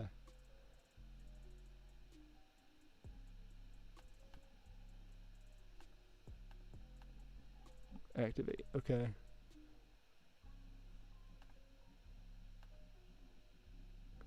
Boom. There we go. Okay, and webcam deactivate, activate. Is it back up? Oh, goodness. Hold up. Let me check out live screen. Goodness. Why is it trying to kill me right now? Oh, I hate this. Okay. How can I get my cam set up? Oh, gosh. I appreciate y'all for hanging out through this with me. My webcam is really hard goofing. Let me see. Okay, there we go. I'm going to deactivate it, plug it back in, activate it. There we go. Finally! Hey, we did it. We achieved. Okay, cool. So now we got a good bit of time to finish talking. So, the mind says, very cool. Aerodel says, also, AP, what's your Roblox username? I believe it's Emperor AP. Emperor API, I think. I will have to go back and check, but I can let you know. Amazing says you froze, and then Amazing Connor says, do you have one? You know I do, and I think it's Emperor API. Globulus says, ever thought of virtual Olympics or the Wii or playing exports video games, hockey, baseball games, etc.? I have thought about that. I actually really want, so we have a micronational wrist tournament, which I actually wanted to do tonight, but I didn't get a ton of hit-ups on like who would be able to join. So I want to do a new one. I want to host a micronational wrist tournament. When you guys have time and availability, I'm going to send out like another, hey, it's time. So if you guys want to get in as a part of that, send me stuff now about it. You know, tell me, hey, I want to be a part of it, and we will start putting you in and giving you updates. Other than that, though, I want to do a micronational records system where basically I would have, you know, I've talked about this all the way at the beginning of the channel. It was one of the first things I ever wanted to do on the channel, and I stick by it, where we could have a system where people submit different things that should be like a world record, you know, but for us it's a micronational record, it's an Aeternian record. So as you send us different things that are like, oh, I caught, you know, this big a fish, I did this crazy a thing or whatever, we will set that up as a record, and then people have to provide proof of beating that record to then attain the new record for whatever it is, you know, giant rubber band ball or whatever. You know, even micronational things, you know what I mean? Those could be things that are Olympic, you know, records, you know, fastest sprint, micronational fastest sprint, whatever, longest jump.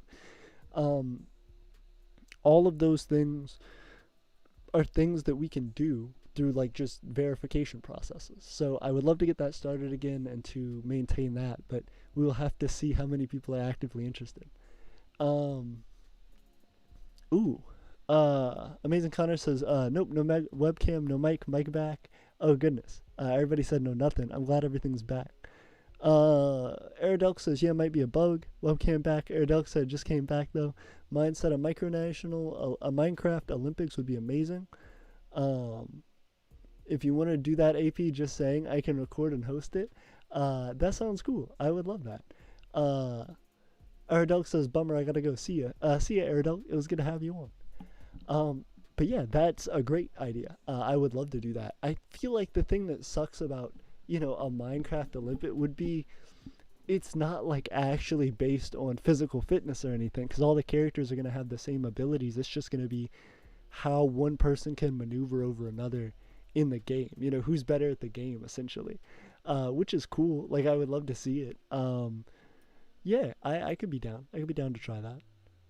But yeah, I appreciate it. I think that would be cool. I think it'd be a great concept. Yeah. What other similar ideas could you have? Like, how could we do something now that we have the PO box? I would be really excited to have people like send stuff for the records, and then to like put it in and then be able to show it off. Like, this is the biggest rubber band ball, or this is like whatever, you know, or this is a picture of, even like people could send us pictures. This is a picture of like the biggest fish I caught or whatever, and it'd be like, this is the biggest fish so far. Oh goodness, there's a gross ad. Why not visit this ad, here it is, it's an ad. And then we're about to get to a chill, free for profit type beat. Oh no, this is a piano trap type beat. Oh, it doesn't sound bad. I like it. Okay. But yeah, that's the ultimate question, I think, for Micronations, is like, how can we continue to make things that forward that culture? for us? How can we make things that continue to inspire, that continue to grow? And I think that's what like this symbolizes a lot for me. Our flag we had from Stephen, which is actually the big one that we have that's completely done and that's beautiful. It shows a big step in progress for us. It shows the completeness to some degree of our nation and the acceleration of our growth into the future. And so it shows a step in our formation. And this is a previous example of a flag that Tiffany was working on for a long time, and I think is continuing to work on. This is like a homemade personal project, and this shows us that we still have a lot left to go. There is a lot of work and love that was put into this. Tiffany didn't have like the big thick embroidery thread, so she started using like little tiny sewing thread, and this is actually like thousands and thousands of lines, I'm certain by now, of her just going in and out and making this. And so it's a beautiful, super clean looking, super nice piece. And as our nation continues and develops, I want that to be a reminder of that we can track that progress, that we can see how things go and grow, and what the best way for trying to push forward is, through feeling what feels like the connection to home for us, what feels like harkening back to who we are as a group of people, how we've developed over time, and keeping that true to ourselves. Everybody said goodbye to the mines. Bye everybody. The Mind says an Island Wars tournament would be fun. Old late 80s game. Ooh, tell me about that. Gabiolish says goodbye. The Mind said bye. Ooh. Tell me about it though. What was the game about? Because again, I feel like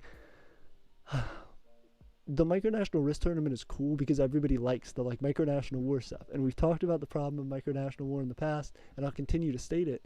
But it is cool to allow people to express that interest without actually having like Micronational War or anything like that. To just be able to play a game that shows this like competitiveness and combativeness that micronations most of the time have fairly naturally anyway, and as a part of like the culture and the history of micronationalism as a whole. So it's nice to be able to see people doing what they enjoy and strategizing against each other in a fun and sportsmanlike way. It really does test people's mettle. I have lost like a good number of the Risk games that we've played. It's really something that is like not easy to expect who's going to come out on top with, and it's super super fun. So the more nations that we get as a part of that, the more that we want to hype that up and the more that we want to shout it out. So we wanted to do one like every month and try and have that. We may not hit it that much anymore, but if we scale back to saying we're going to do a few of these a year, and then we do a few of them a year and they do really well, and we have like bigger and bigger awards and bigger success stories from different micronations coming out of that, bigger and bigger stakes for the micronations that are involved. Eventually I want to get to the point where we could have one that's super super regular, that we would have people actively competing and not betting against each other, but actively competing and wagering different things between their micronations, and trying to set up different competitive spirits between them. If my micronation is gonna win the tournament, and if I win, I want this from this other micronation that's in the tournament, and they're like, they have to agree that they recognize our land rights or whatever, and then it's like, oh no, but we didn't want to. We never wanted to recognize their stuff. If we win, you have to agree that your land rights aren't justified or whatever. You have to give up some of your land rights. It's like, oh goodness. So having dramas like that and be able to talk about those stories of different micronations and show the culture of those nations off and how they're growing at the times are like a perfect time capsule for these different eras in micronationalism that Aeternia is growing through and that we're getting to see and be witness to.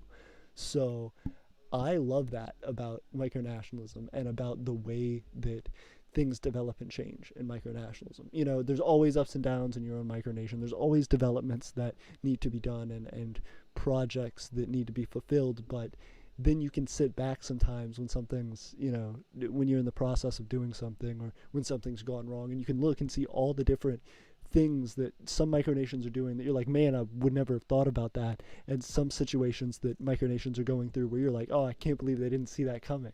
It's crazy to watch that development and to watch the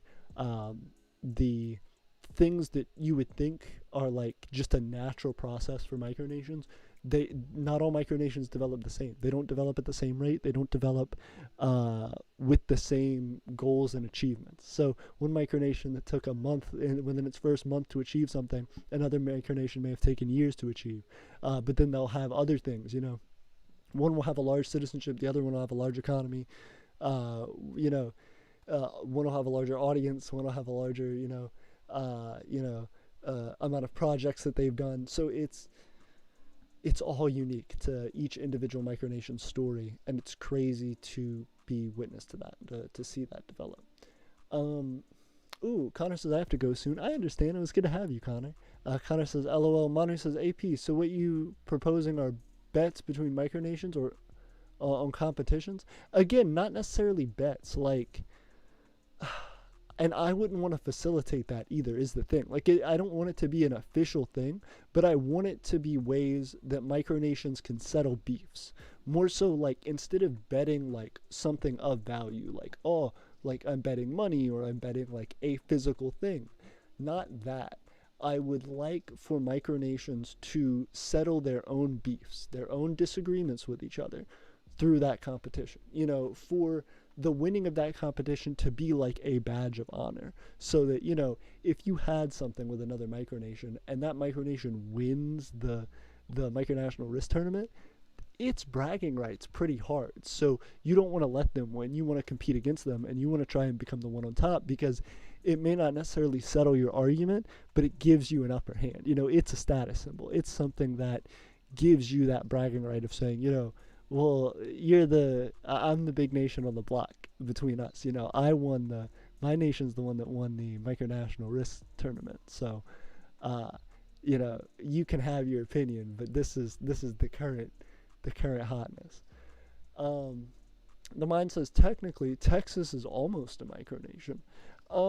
Texas has like an independence movement, and so does California. But um, I think it's weird to talk about U.S. states as micronations or in micronational context. There's actually a group that I interviewed, and I suggest you go and look back at some of that. But I interviewed the people from the Cal Exit movement, and it was interesting because you know the way that they want to pursue their independence is based specifically in the land of California and in that physical space being separate.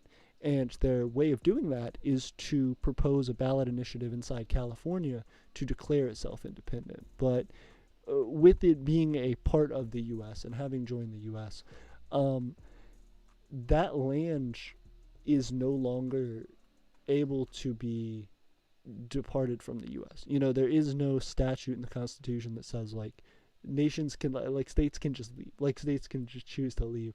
The Civil War had like consequences around that as well. The Civil War was about slavery, but one of the results was uh, the the separation, the secession of like some southern states, and that ended horribly because you just can't do that. You can't just say, "Oh, well, I don't like that. I'm out of here." Um, the land of that nation, the land within the U.S. needs to stay a part of the U.S., and the U.S. is going to make sure that the land within the U.S. stays a part of the U.S. Those trying to find their own path and do something different shouldn't necessarily, and I know the camera's out, guys, bear with me. I am actively trying to fix it again. If it gets bumped at all, it's just done. It just games itself. So I'm trying to unplug it, plug it back in, and then activate it. There we go. So, I feel like they had a micronation at one point, Texas. They considered themselves to be, more independent. I think that they have the ability to be anymore. But people from Texas do really like the idea of Texas independence, or more so than I think most other states. And there are groups, like I see Globulus saying, the Republic of Texas is a real group pushing for an independent Texas. And I agree with that. But what I'm saying is, the Constitution doesn't allow for that. Like, even if all of Texas said, yes, we're seceding, which has happened before, that's not acceptable. You know what I mean? Like, the U.S. will say, no, you remember what happened last time? Come get these fists. Come, throw them up. Come get these fists. Come get these fists. Because it won't work. And it's not reasonable for people to try and do things that way. If you want the people of Texas, to be independent and have their own way, get the people of Texas to leave and develop their own thing, to be different. And I understand that's hard because a lot of people's identity is tied to the place that they grow up. But it's not within the legal limits of this smaller group to demand this larger group to let a place go, their territory go. It'd be kind of like if someone came to your house and said, you have to give me a piece of your property. It'd be hard to convince that person of that if they are the deciding factor. So instead of that, you have to find a way to grow out of it, to grow out of the host nation that you're inside of. And that's hard, but necessary. And that's what micronations do. And that's what Aeternia is doing. That's what most micronations should be trying to achieve. It's not actually taking the land away from the country that it belongs to, but creating their own ability to create their own land that has never been a part of that country. And having holdings and things in other countries that allow for the support of that nation that you are going to build external to the rest. Amazing Connor says, true, I'm back. Hey, it's good to see you, Amazing Connor. Thanks for hanging out with us. Manu says, AP, I think you skipped a couple of my questions on micronational organizations, alliances. Oh, my apologies. Let me go back. Manu says, I know what you think on how micronational organizations work, but wouldn't it be nice to have like a group name for micronations that are just allied to each other? So you mean like a micronation that is allied to another micronation for every circumstance of that to have its own organization name? Because not necessarily, you know what I mean? Every alliance between different micronations will have different benefits and different reasons for existing. So I feel like just declaring that alliance in and of itself is a lot and should just be taken for what it is. It doesn't need to have like a special new definition to it.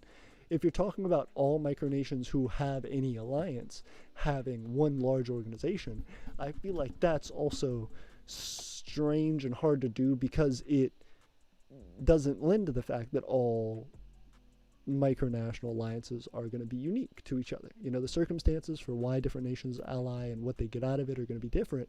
So it's hard for any large organization to make decisions off of that besides the two involved. You know what I mean? It's like a friendship, right? Like, imagine if you had a group called like Friendship Club, right?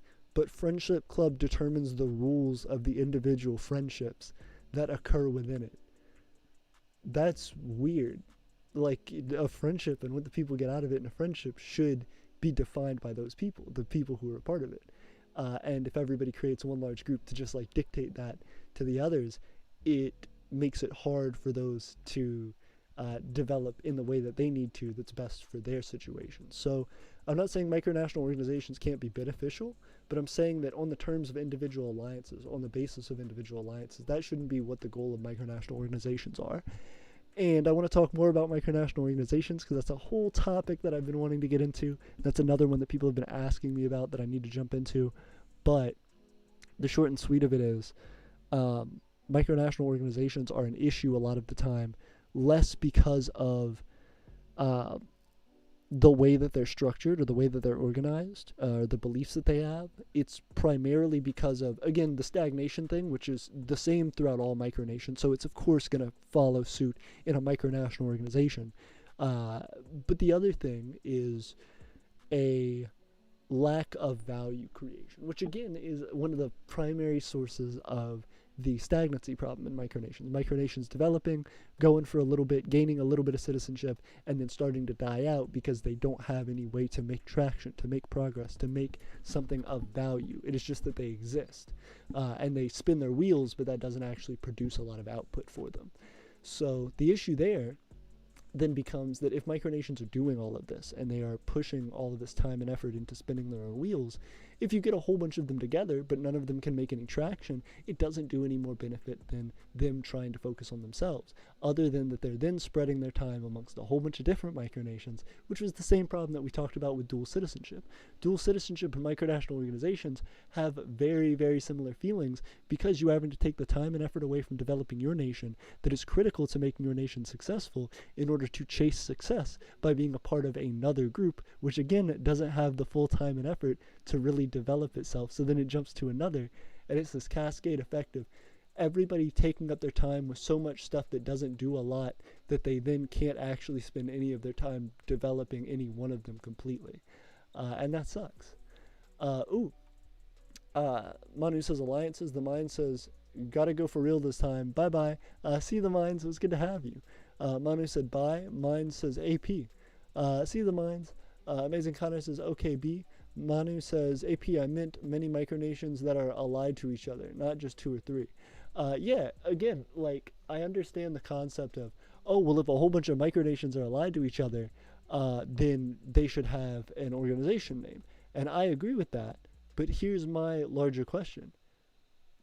How much benefit right now is a large group of micronations allied to each other having on the individuals in those?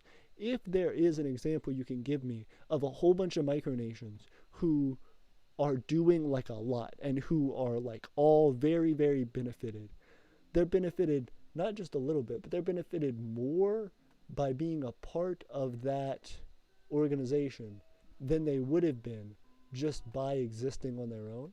If you can show me an example of that there's actual value more so than the micronation putting into itself for being a part of an organization, then I'll look into it further. But to me, every instance I've seen of micronational organizations is a lot of the time limited by the fact that everybody's trying to work on their own micronation, but they don't have citizens who are dedicated enough because they have their own micronations. So they have their own micronations, or they support other micronations, or they just don't have a ton of time to spend in the community. So you have a lot of micronations that can't really produce much. Any time that they are spent, existing as a micronation is just to do something, but is not, which is good enough in itself. That's a start. But if you're looking to be a sincere, realist micronation trying to grow, you have to find a way to continue to push past into larger and larger levels of development, which means more and more work, which means more and more consistent work and regular work. So in doing all of that, you have to decide for yourself if that's what you want for your nation. And if it is, having dual citizenship is hard because it defeats the purpose of those citizenships as ways for you to make it easier for you to produce more consistently. And the same thing for micronational organizations, where your nation is putting time and effort into this organization and sustaining an organization that cannot sustain any of its individual members independently. If your nation cannot grow to what its dreams and successes are by itself, if those other nations in the organization also haven't been successful in doing that, just putting them all in a room doesn't automatically make them able to achieve any of their goals. There has to be a net benefit for those nations. And a lot of times that comes with having members of those nations who are actually making traction. But a lot of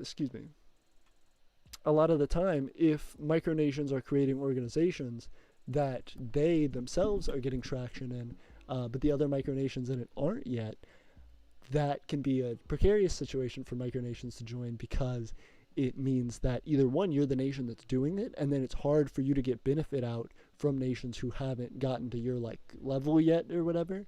So it just is more valuable for you to put your time and effort into developing your own nation and continuing to grow it.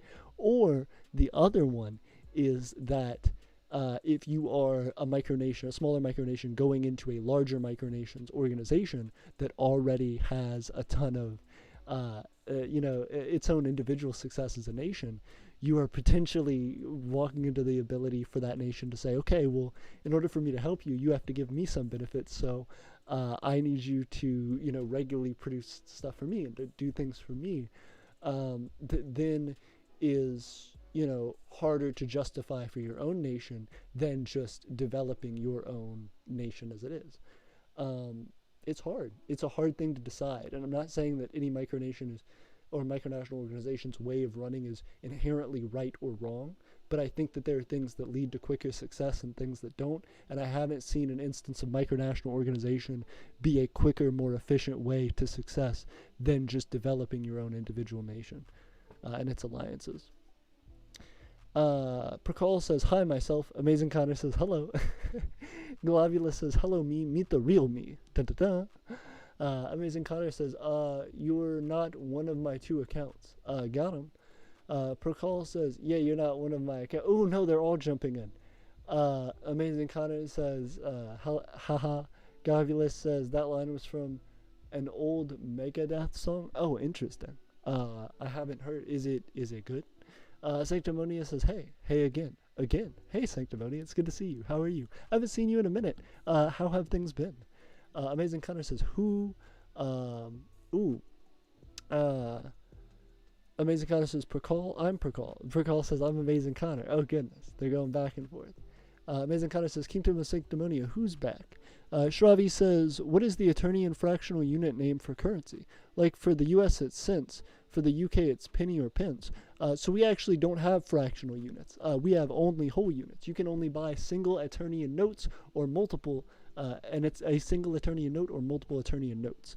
So that's what we have. We don't have cents, though. We don't have coins, is the thing, you know. So we don't have fractional units. We have whole units and then multiples of that. Our money is quantized, you could say. Prakal says, AP, if you, and then cut out. Kingdom says, Sanctimonia, Kingdom of Sanctimonia says, I haven't seen you at Amazing Connor that much. Amazing Connor says, okay, I'm Prakal. This is mine channel, my gaming channel. Prakal says, and this is my micronational channel. Nice. Sanctimonia says, things have been pretty good in Sanctimonia. I hope things are good in Aeternia too. You know, they are. We have been taking a long time to develop. We're doing more stuff. Like I said, we're going to be putting out stickers soon, so get hyped for that. Again, please follow us on Twitter and Instagram, because those things we're trying to get more stuff with. And I have a big final video announcement thing that I want to talk to you guys about that I haven't been able to drop yet. So, drum roll, the next video that comes out, the How to Micronation, the Basics of Success, the one that we did last time on stream that I read the thing for, it's gonna be animated. It's gonna be animated. I'm animating it. How am I animating it? I got software. I got a whole setup. I'm so hyped. I'm so excited to show off to you guys. I'm brand new at it. This is the first time I've ever tried to animate anything. So please know that I am not a great animator, and it's gonna be a little bit rough, but I'm trying to get better. I'm gonna keep trying to get better with time, and hopefully I'll get people to help and support the channel who are better than me at it, so that we can really collaborate and get some cool stuff going. But until then, guys, we're moving forward. Like, we're gonna be doing some cool stuff. The stickers are gonna come out. You guys can slap stickers around the world. We will take pictures of those and show off how much people love Aeternia and where they love Aeternia, and show that Aeternia's presence is felt in the world. The other thing that we're gonna be doing is having that animated video. So if you have friends who are like, what's micronationalism and what's all that about, you can show that video to them and kind of explain this thing, and hopefully they'll like a cool animated video about micronationalism, and they'll get interested in it, and they'll be like, hold up, these people are starting countries, and there's this whole concept of how the countries work and how everything's created. Yes, and also it's animated, and that's awesome. So yeah, I'm so excited for it. I love micronational animated videos, and there aren't a ton out there, so I really wanted to do justice and put my own out and see what people think. I hope it's something that people like, and I hope it gains some traction. So if you guys are hype about an animated micronational video, please, it's going to be in the style of Country Balls, so we're going to be doing a whole bunch of cool stuff with it. But if you guys are interested in that, please put some shout outs whenever we start dropping that. We are going to be trying to blow it up, trying to get a lot of traction right in the beginning from it, so that way we know whether people are getting energized from it. Because if it gets out there and we can spread it quick enough, then the general YouTube community will see it more strongly, and if people respond well to that and we get some good traction from that, some continued boost on that, we're gonna go for it. We're gonna start making more animated videos and really be rocking them and putting a ton of work into them. So this one already I've been working on for the last 2 weeks. last 2 weeks, last week. But it is, you know, a lot to do, and it's only a 5-minute video, but it's going to take a lot of time to just draw out and to get done. So I am super excited about it, but it's a work in progress, and we're going to be getting it done. I'm going to be dropping it for you guys soon, and then hopefully by that time we'll be able to start getting into some of those other crazier videos, like the ones for our reveal for the wax seal that we have and for the paper that we have. So I'm super hype about that. But until next time, you guys, we're getting close to that 2-hour mark. So what I'm going to do is I'm going to hang out here for a few more minutes. I'm going to shout out some of the stuff on the Etsy and the Patreon and stuff like that. And then as we continue, I just want to make sure that I say goodbye now. It's just hit the 2-hour mark. I'm going to say goodbye now, not because I'm actually leaving right now. I'm going to keep doing more live stream stuff. But for some reason, anytime I end a live stream and I just say bye and then I wait a minute and I hit end, goodness. So whenever I just end a stream, it always cuts off like 5 or 6 minutes of the stream. Like I'll stay there for like a while after I say goodbye. And it'll keep doing it. So right now I'm saying goodbye again. Bye everybody. I appreciate y'all hanging out. Thank you for spending time. But I know it's gonna like cut out right, like really close. If it doesn't cut off before then, which will suck, that's why I'm doing multiple of them. I know it's gonna be ridiculous. So real quick, I'm gonna play this beat, and then I'm gonna jump into showing off a little bit of that stuff.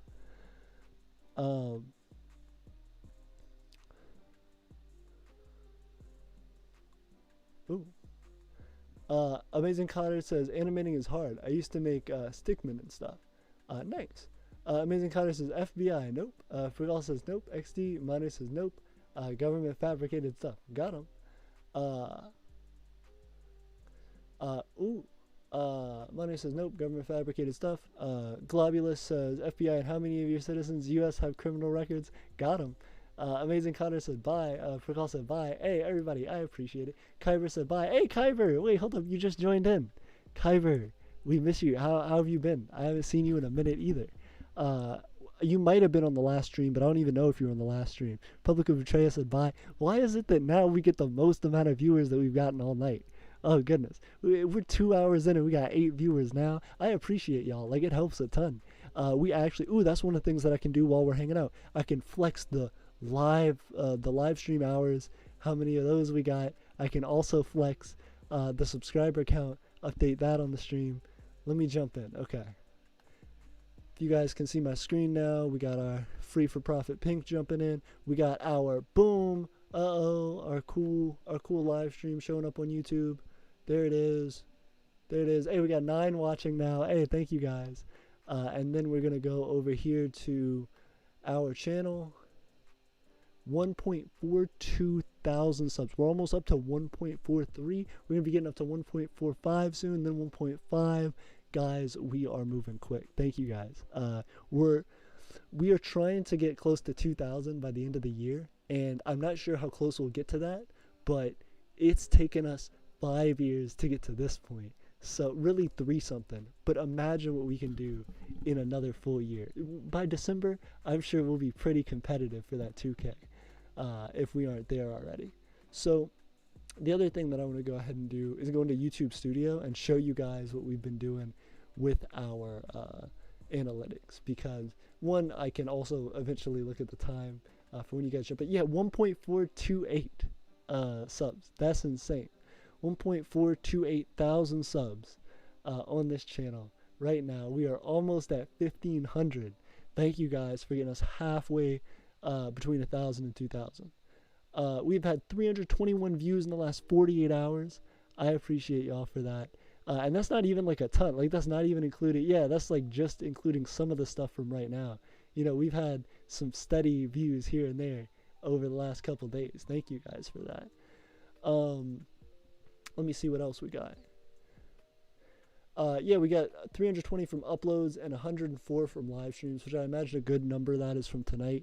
And maybe last week, but I don't think it'll count within the 7 days. Yeah, okay, so reach, we got all these different things. Our impressions are lower, but our views are up, and our unique viewers are up. It's because of our click-through rate is lower, which is why they've decreased our impressions. But still, 61,000 impressions. It was shown, our videos were shown 61,000 times, almost 62 to different people. So thank you guys. That's crazy. It ended up getting us 3,000 views from impressions. Still, I don't know, that's pretty cool. I appreciate it. 3,000 views in the last 28 days. That's nice. I appreciate it. Hey, yep, look, we hit the first step of verification for our 1420 subbies. We have 0 community guideline strikes, and we are at 3055 public watch time hours. You guys, we are almost to 3,100. We are less than 1,000, less than 950 away from monetization. This is crazy. We need to keep growing. We need to keep doing crazier stuff on this channel, because when we get views that help our watch time hours, when we do streams that help our watch time hours, that pushes us closer to that 4,000. And once we hit that 4,000, that's when we unlock the ability to start making money off the ads from all of this. So while those videos that right now are just kind of sitting there collecting, like, you know, a few views a day or whatever, that could all be money that in total sums up to be a decent amount for us to put toward projects, for us to put toward our land purchase and make that happen quicker and faster for us. So as we continue growing, you guys are helping us to get there thanks to this. If you can't put any time or money into this, if you can't, you know, help to do the things that we've been talking about today as citizens, to be real active and be really contributing, you know, you can still be like a sovereign. You can just be interested in Aeternia and watch the channel, watch our stuff, and our public watch time hours are helped by that. They are thanked. They are thanking you for helping us to grow this quickly. And it's been a long journey because, you know, a year ago, we were at less than half of the 4,000 watch time hour. You know, we were maybe in 1,000 something. And that was like insane for us. To hit our first 1,000, first fourth of the way there, insane. So now that we are almost to 4,000, we may hit 4,000 by the end of the year. By December, you know, we may be pretty close, edging up to that 4K. And it's all because of you guys. So thank you so much for hanging out. Oh, we got 10 viewers now. Okay, well, I wanted to end the stream, but we got 10 viewers. We got 10 people hanging out and helping to make the videos bigger and better. I'm waiting for Leanna. Ooh, where is Leanna? A whole bunch of people jumped in. Sanctimonious said, must be a lot of work. Drawing and then drawing the other frames. It must be very hard to do that all. A lot of work, but the Aeternian spirit will guide you. I completely agree. Aeternia forever, Sanctimonia. We are trying our hardest to get that out. And like I said, I hope that I can inspire other people and invite other people to join us and to continue helping us get bigger in what we're going to be doing with that. But yes, animations are going to be crazy that we get into. And I'm excited to see what you guys think about it. Like, I'm impressed. I didn't know I could do that. And I'm super hype about it. Sanctimonious says bye. FBI says Leanna. Cool. Manu says, I was going to say got him, but you beat me to it. Kyber says FBI open up. Manu says, huh? Amazing Cotter says, there's something that's so funny. What is? FBI says Leanna. Amazing Cotter says 7.7% of content that suggested my content. The video is why North Korea is the hardest country to escape. I appreciate it. Oh, we got 12 viewers. Thank you guys. First off, if you can like the video, that helps us a ton. We got that 12 viewers up. We could get 13, 15 to the sun. We could almost hit 20. We've been close to hitting 20 since last stream. Last stream, we had like 18 people jumping in. So if you guys like the video, it helps a ton. But yeah, there's a ton of weird stuff that I've also got in the analytics. You know, that's like weird stuff recommends your channel. And I think the better that those get, the closer they get to your stuff, the better it means you're actually targeting your audience. Manu says him. Amazing Hunter said people are watching North Korea stuff, then watching my stuff. Agreed. Globulus says Richard Johnson switched his name to. Aeternia Empire says, I'm going to try and share your videos to help get to the 4,000 hours. Thank you so much, Aeternia. Uh, I am super hype about it. Every time someone shares one of our videos, that's probably one of the most impactful things you can do, actually. Because, hitting us up on the Discord promotes activity, does a whole bunch. Helping us out on Twitter and Instagram, those are like big deals for us because we're trying to get those numbers up bigger and better. But at the end of the day, doing the sharing of our videos and actually showing the content to people who might not have been suggested it by YouTube is big. Like, that draws our audience in. That helps us to get growth. Thank you for that. Shravi, Amazing Content said only 61% of videos watching my gaming videos end. Oh no, we got an ad. We got an ad. Gosh. Sorry about that, everybody. We had an intrusive ad jumping in. Can't let it happen. Uh-oh. Still doing it. Alright, so our land purchase funding, I'm going to refresh.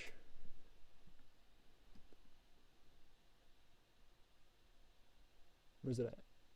8:30. Ooh, okay. So then I gotta save in the website editor. That's what I gotta do. I'm glad I didn't just leave. Save, and I gotta publish. Publish now. Nice. So now I should do it. Whoa. Let's hit it up. Hey, 8:55:40. Thank you guys. Again, huge boost. Getting almost a tenth of the way toward our land purchase, and we are over 3/4 of the way toward monetization, which is going to boost up the land purchase like really quick. Kyber says, who disliked?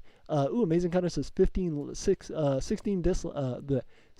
likes, gosh. And then said, what? 2 dislikes? There was no dislikes. 3 dislikes. What? Only likes. And then Kyber said, who disliked? 4 dislikes. That's all right. No, I don't mind. We talked about this the other day where, like, some people dislike. You don't want to have a ton of people disliking, but some people disliking makes the video, like, controversial in YouTube's algorithm. So I think they'll show it off more, actually. Kyber says 4. Amazing says 17 likes still. We're still winning out with the likes. Thank you guys for the likes. Likes help the most, but if there are a couple dislikes, I don't mind it. It's fine. Amazing Connor says, what's wrong with the human race disliking the best YouTuber? Connor, you're pulling in my heartstrings. I appreciate you. Thank you, Connor. But I don't know. You got that solid YouTube channel too. We're seeing you come out here with these games, making laps. I appreciate it. Prakal says, yeah. Rocky Mountain says, guess who's back again? It's us for a little while because we got 11 viewers. That's crazy.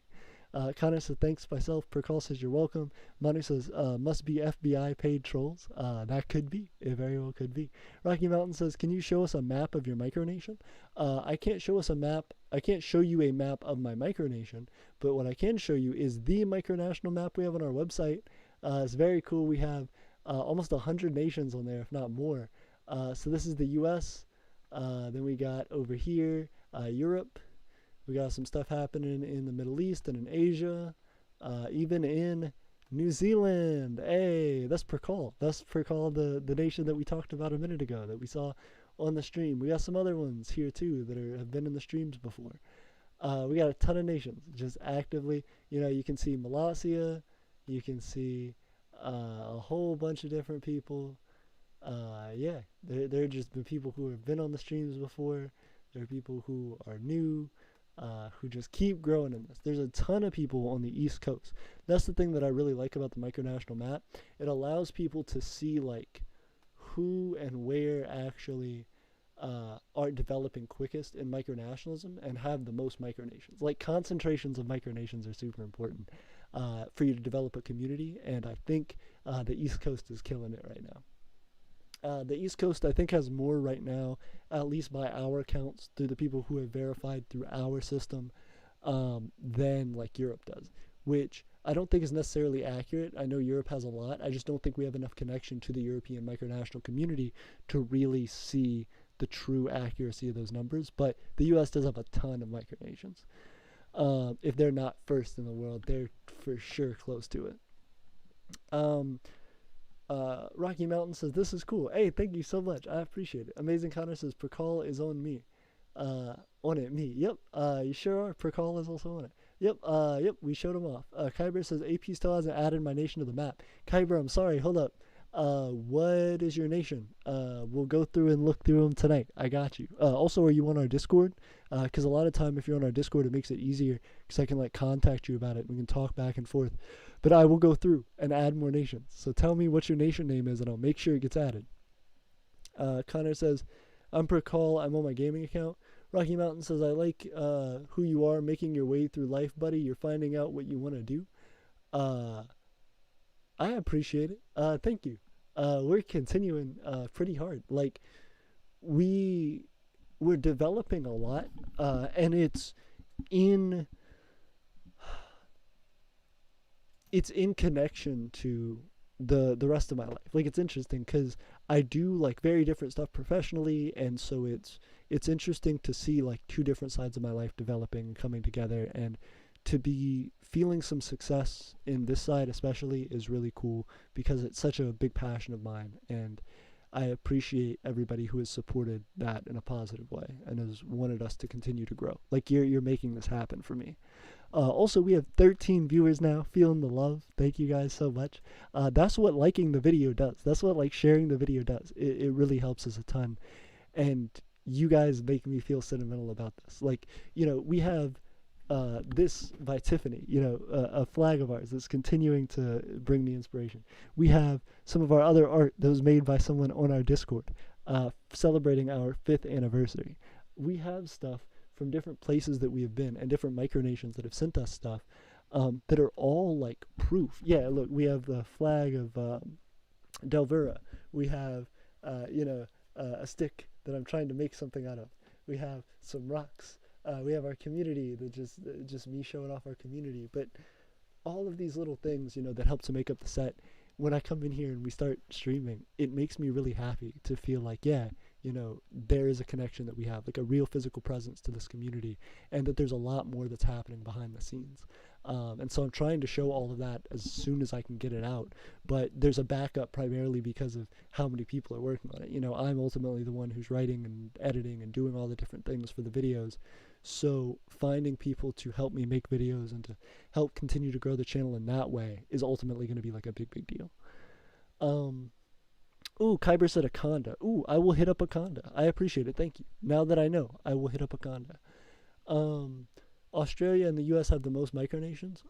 Ooh, hold up. If Australia has the most, we need to have more Australian micronations. Please, Australian micronations, let us know about your nations so that we can put them on the map.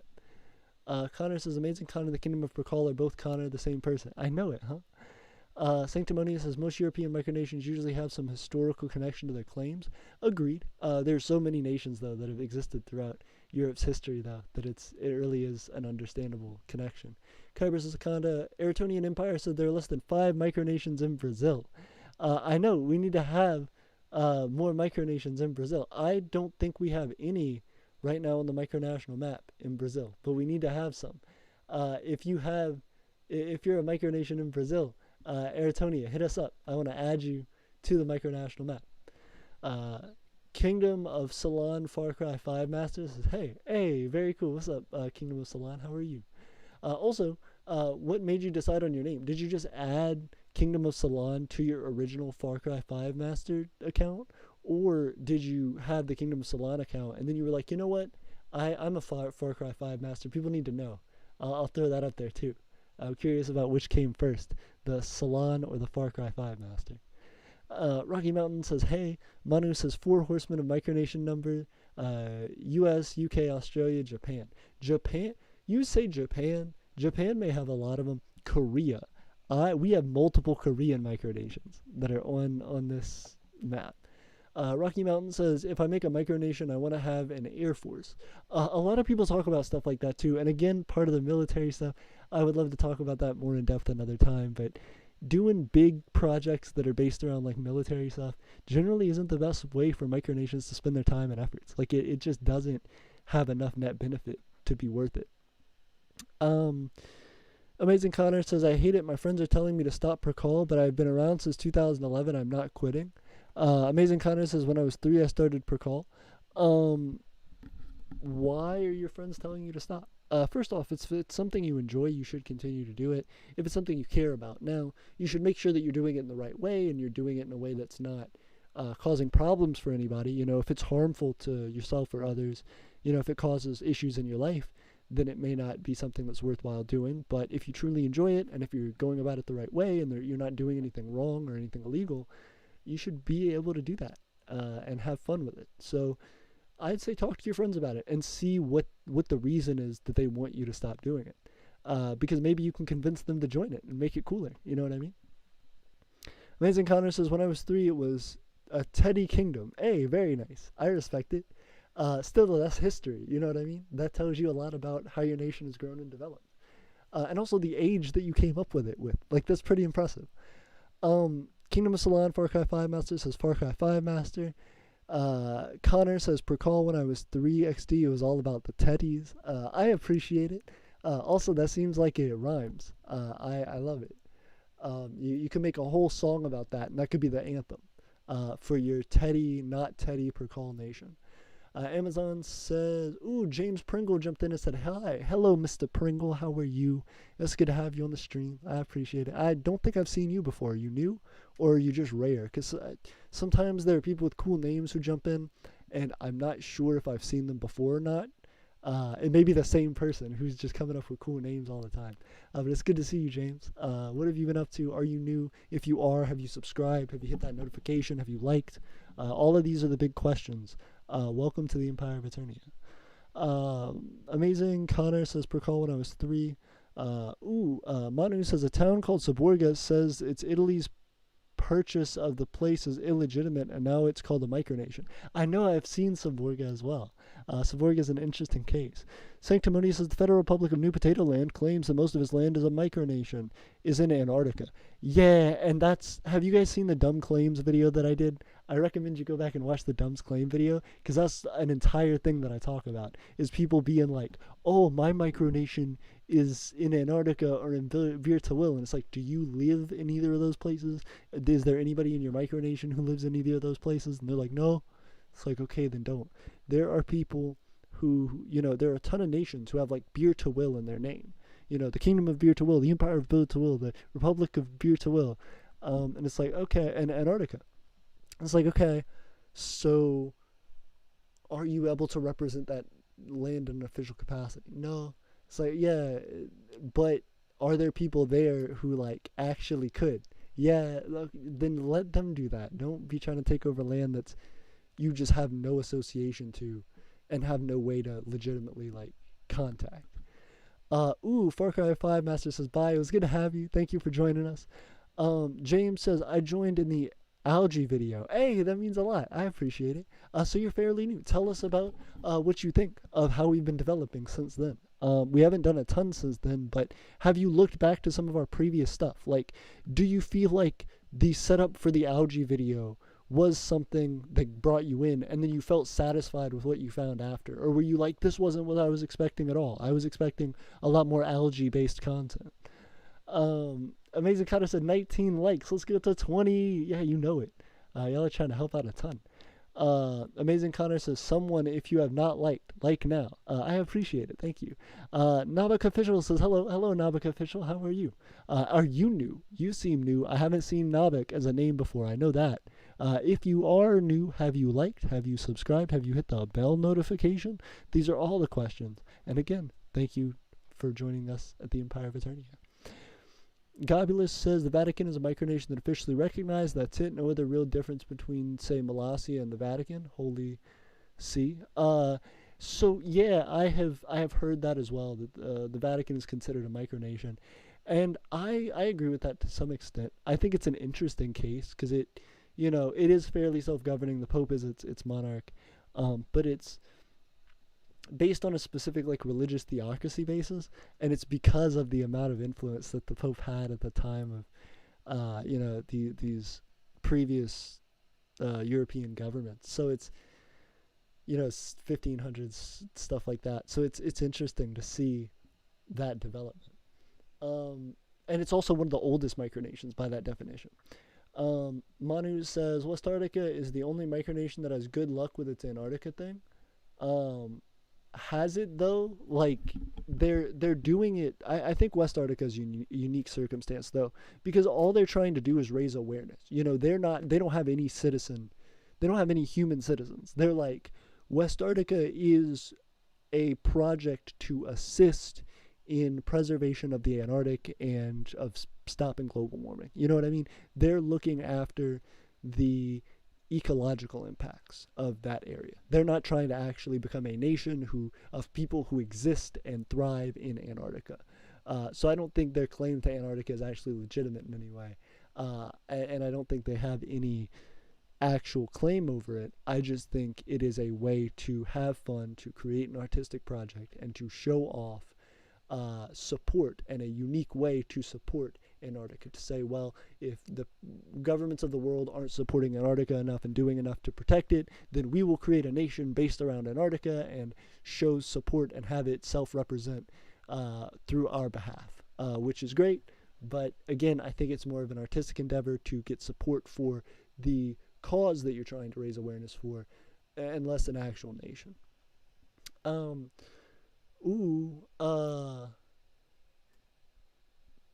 James Pringle said, I think you have a good content fan base.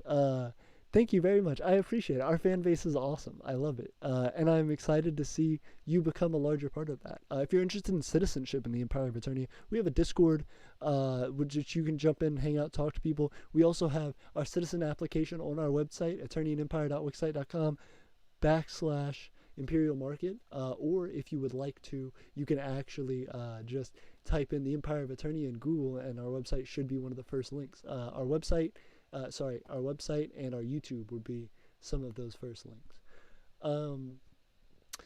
Globulus says the Vatican is about a square mile, but they are officially recognized by the UN. I know it. It's crazy. So then they're not really a micronation, right? Like, they're just a nation. Amazing Connor says nope. Manu says the Vatican is not a micronation. James Pringle said, and you put your heart into what you do. I agree. I try my hardest. But it means a lot to have that recognition for that. You know, it's not easy to do it. It's rough sometimes, but you guys help me to make that like a big deal. And you guys help me to make it bigger and better every day. So thank you for doing that. Thank you for getting me up to like 17 viewers at some points in the video. And, you know, it's a lot. It is. Amazing Connor. Vatican says the Vatican is a microstate. It's different. Micronations are not defined by size only. Agreed. Nabiak official says, yeah, you changed my username a bit ago. Oh, interesting. So how do you like it, Nabiak? Also, Nabak. Also, how is your stuff going? Like, who were you previously? Amazing Connor says, someone like now.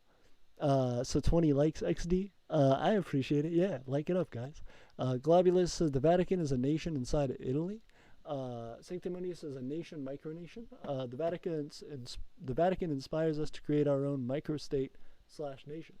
Very cool. Agreed. I think it's inspired a ton of people.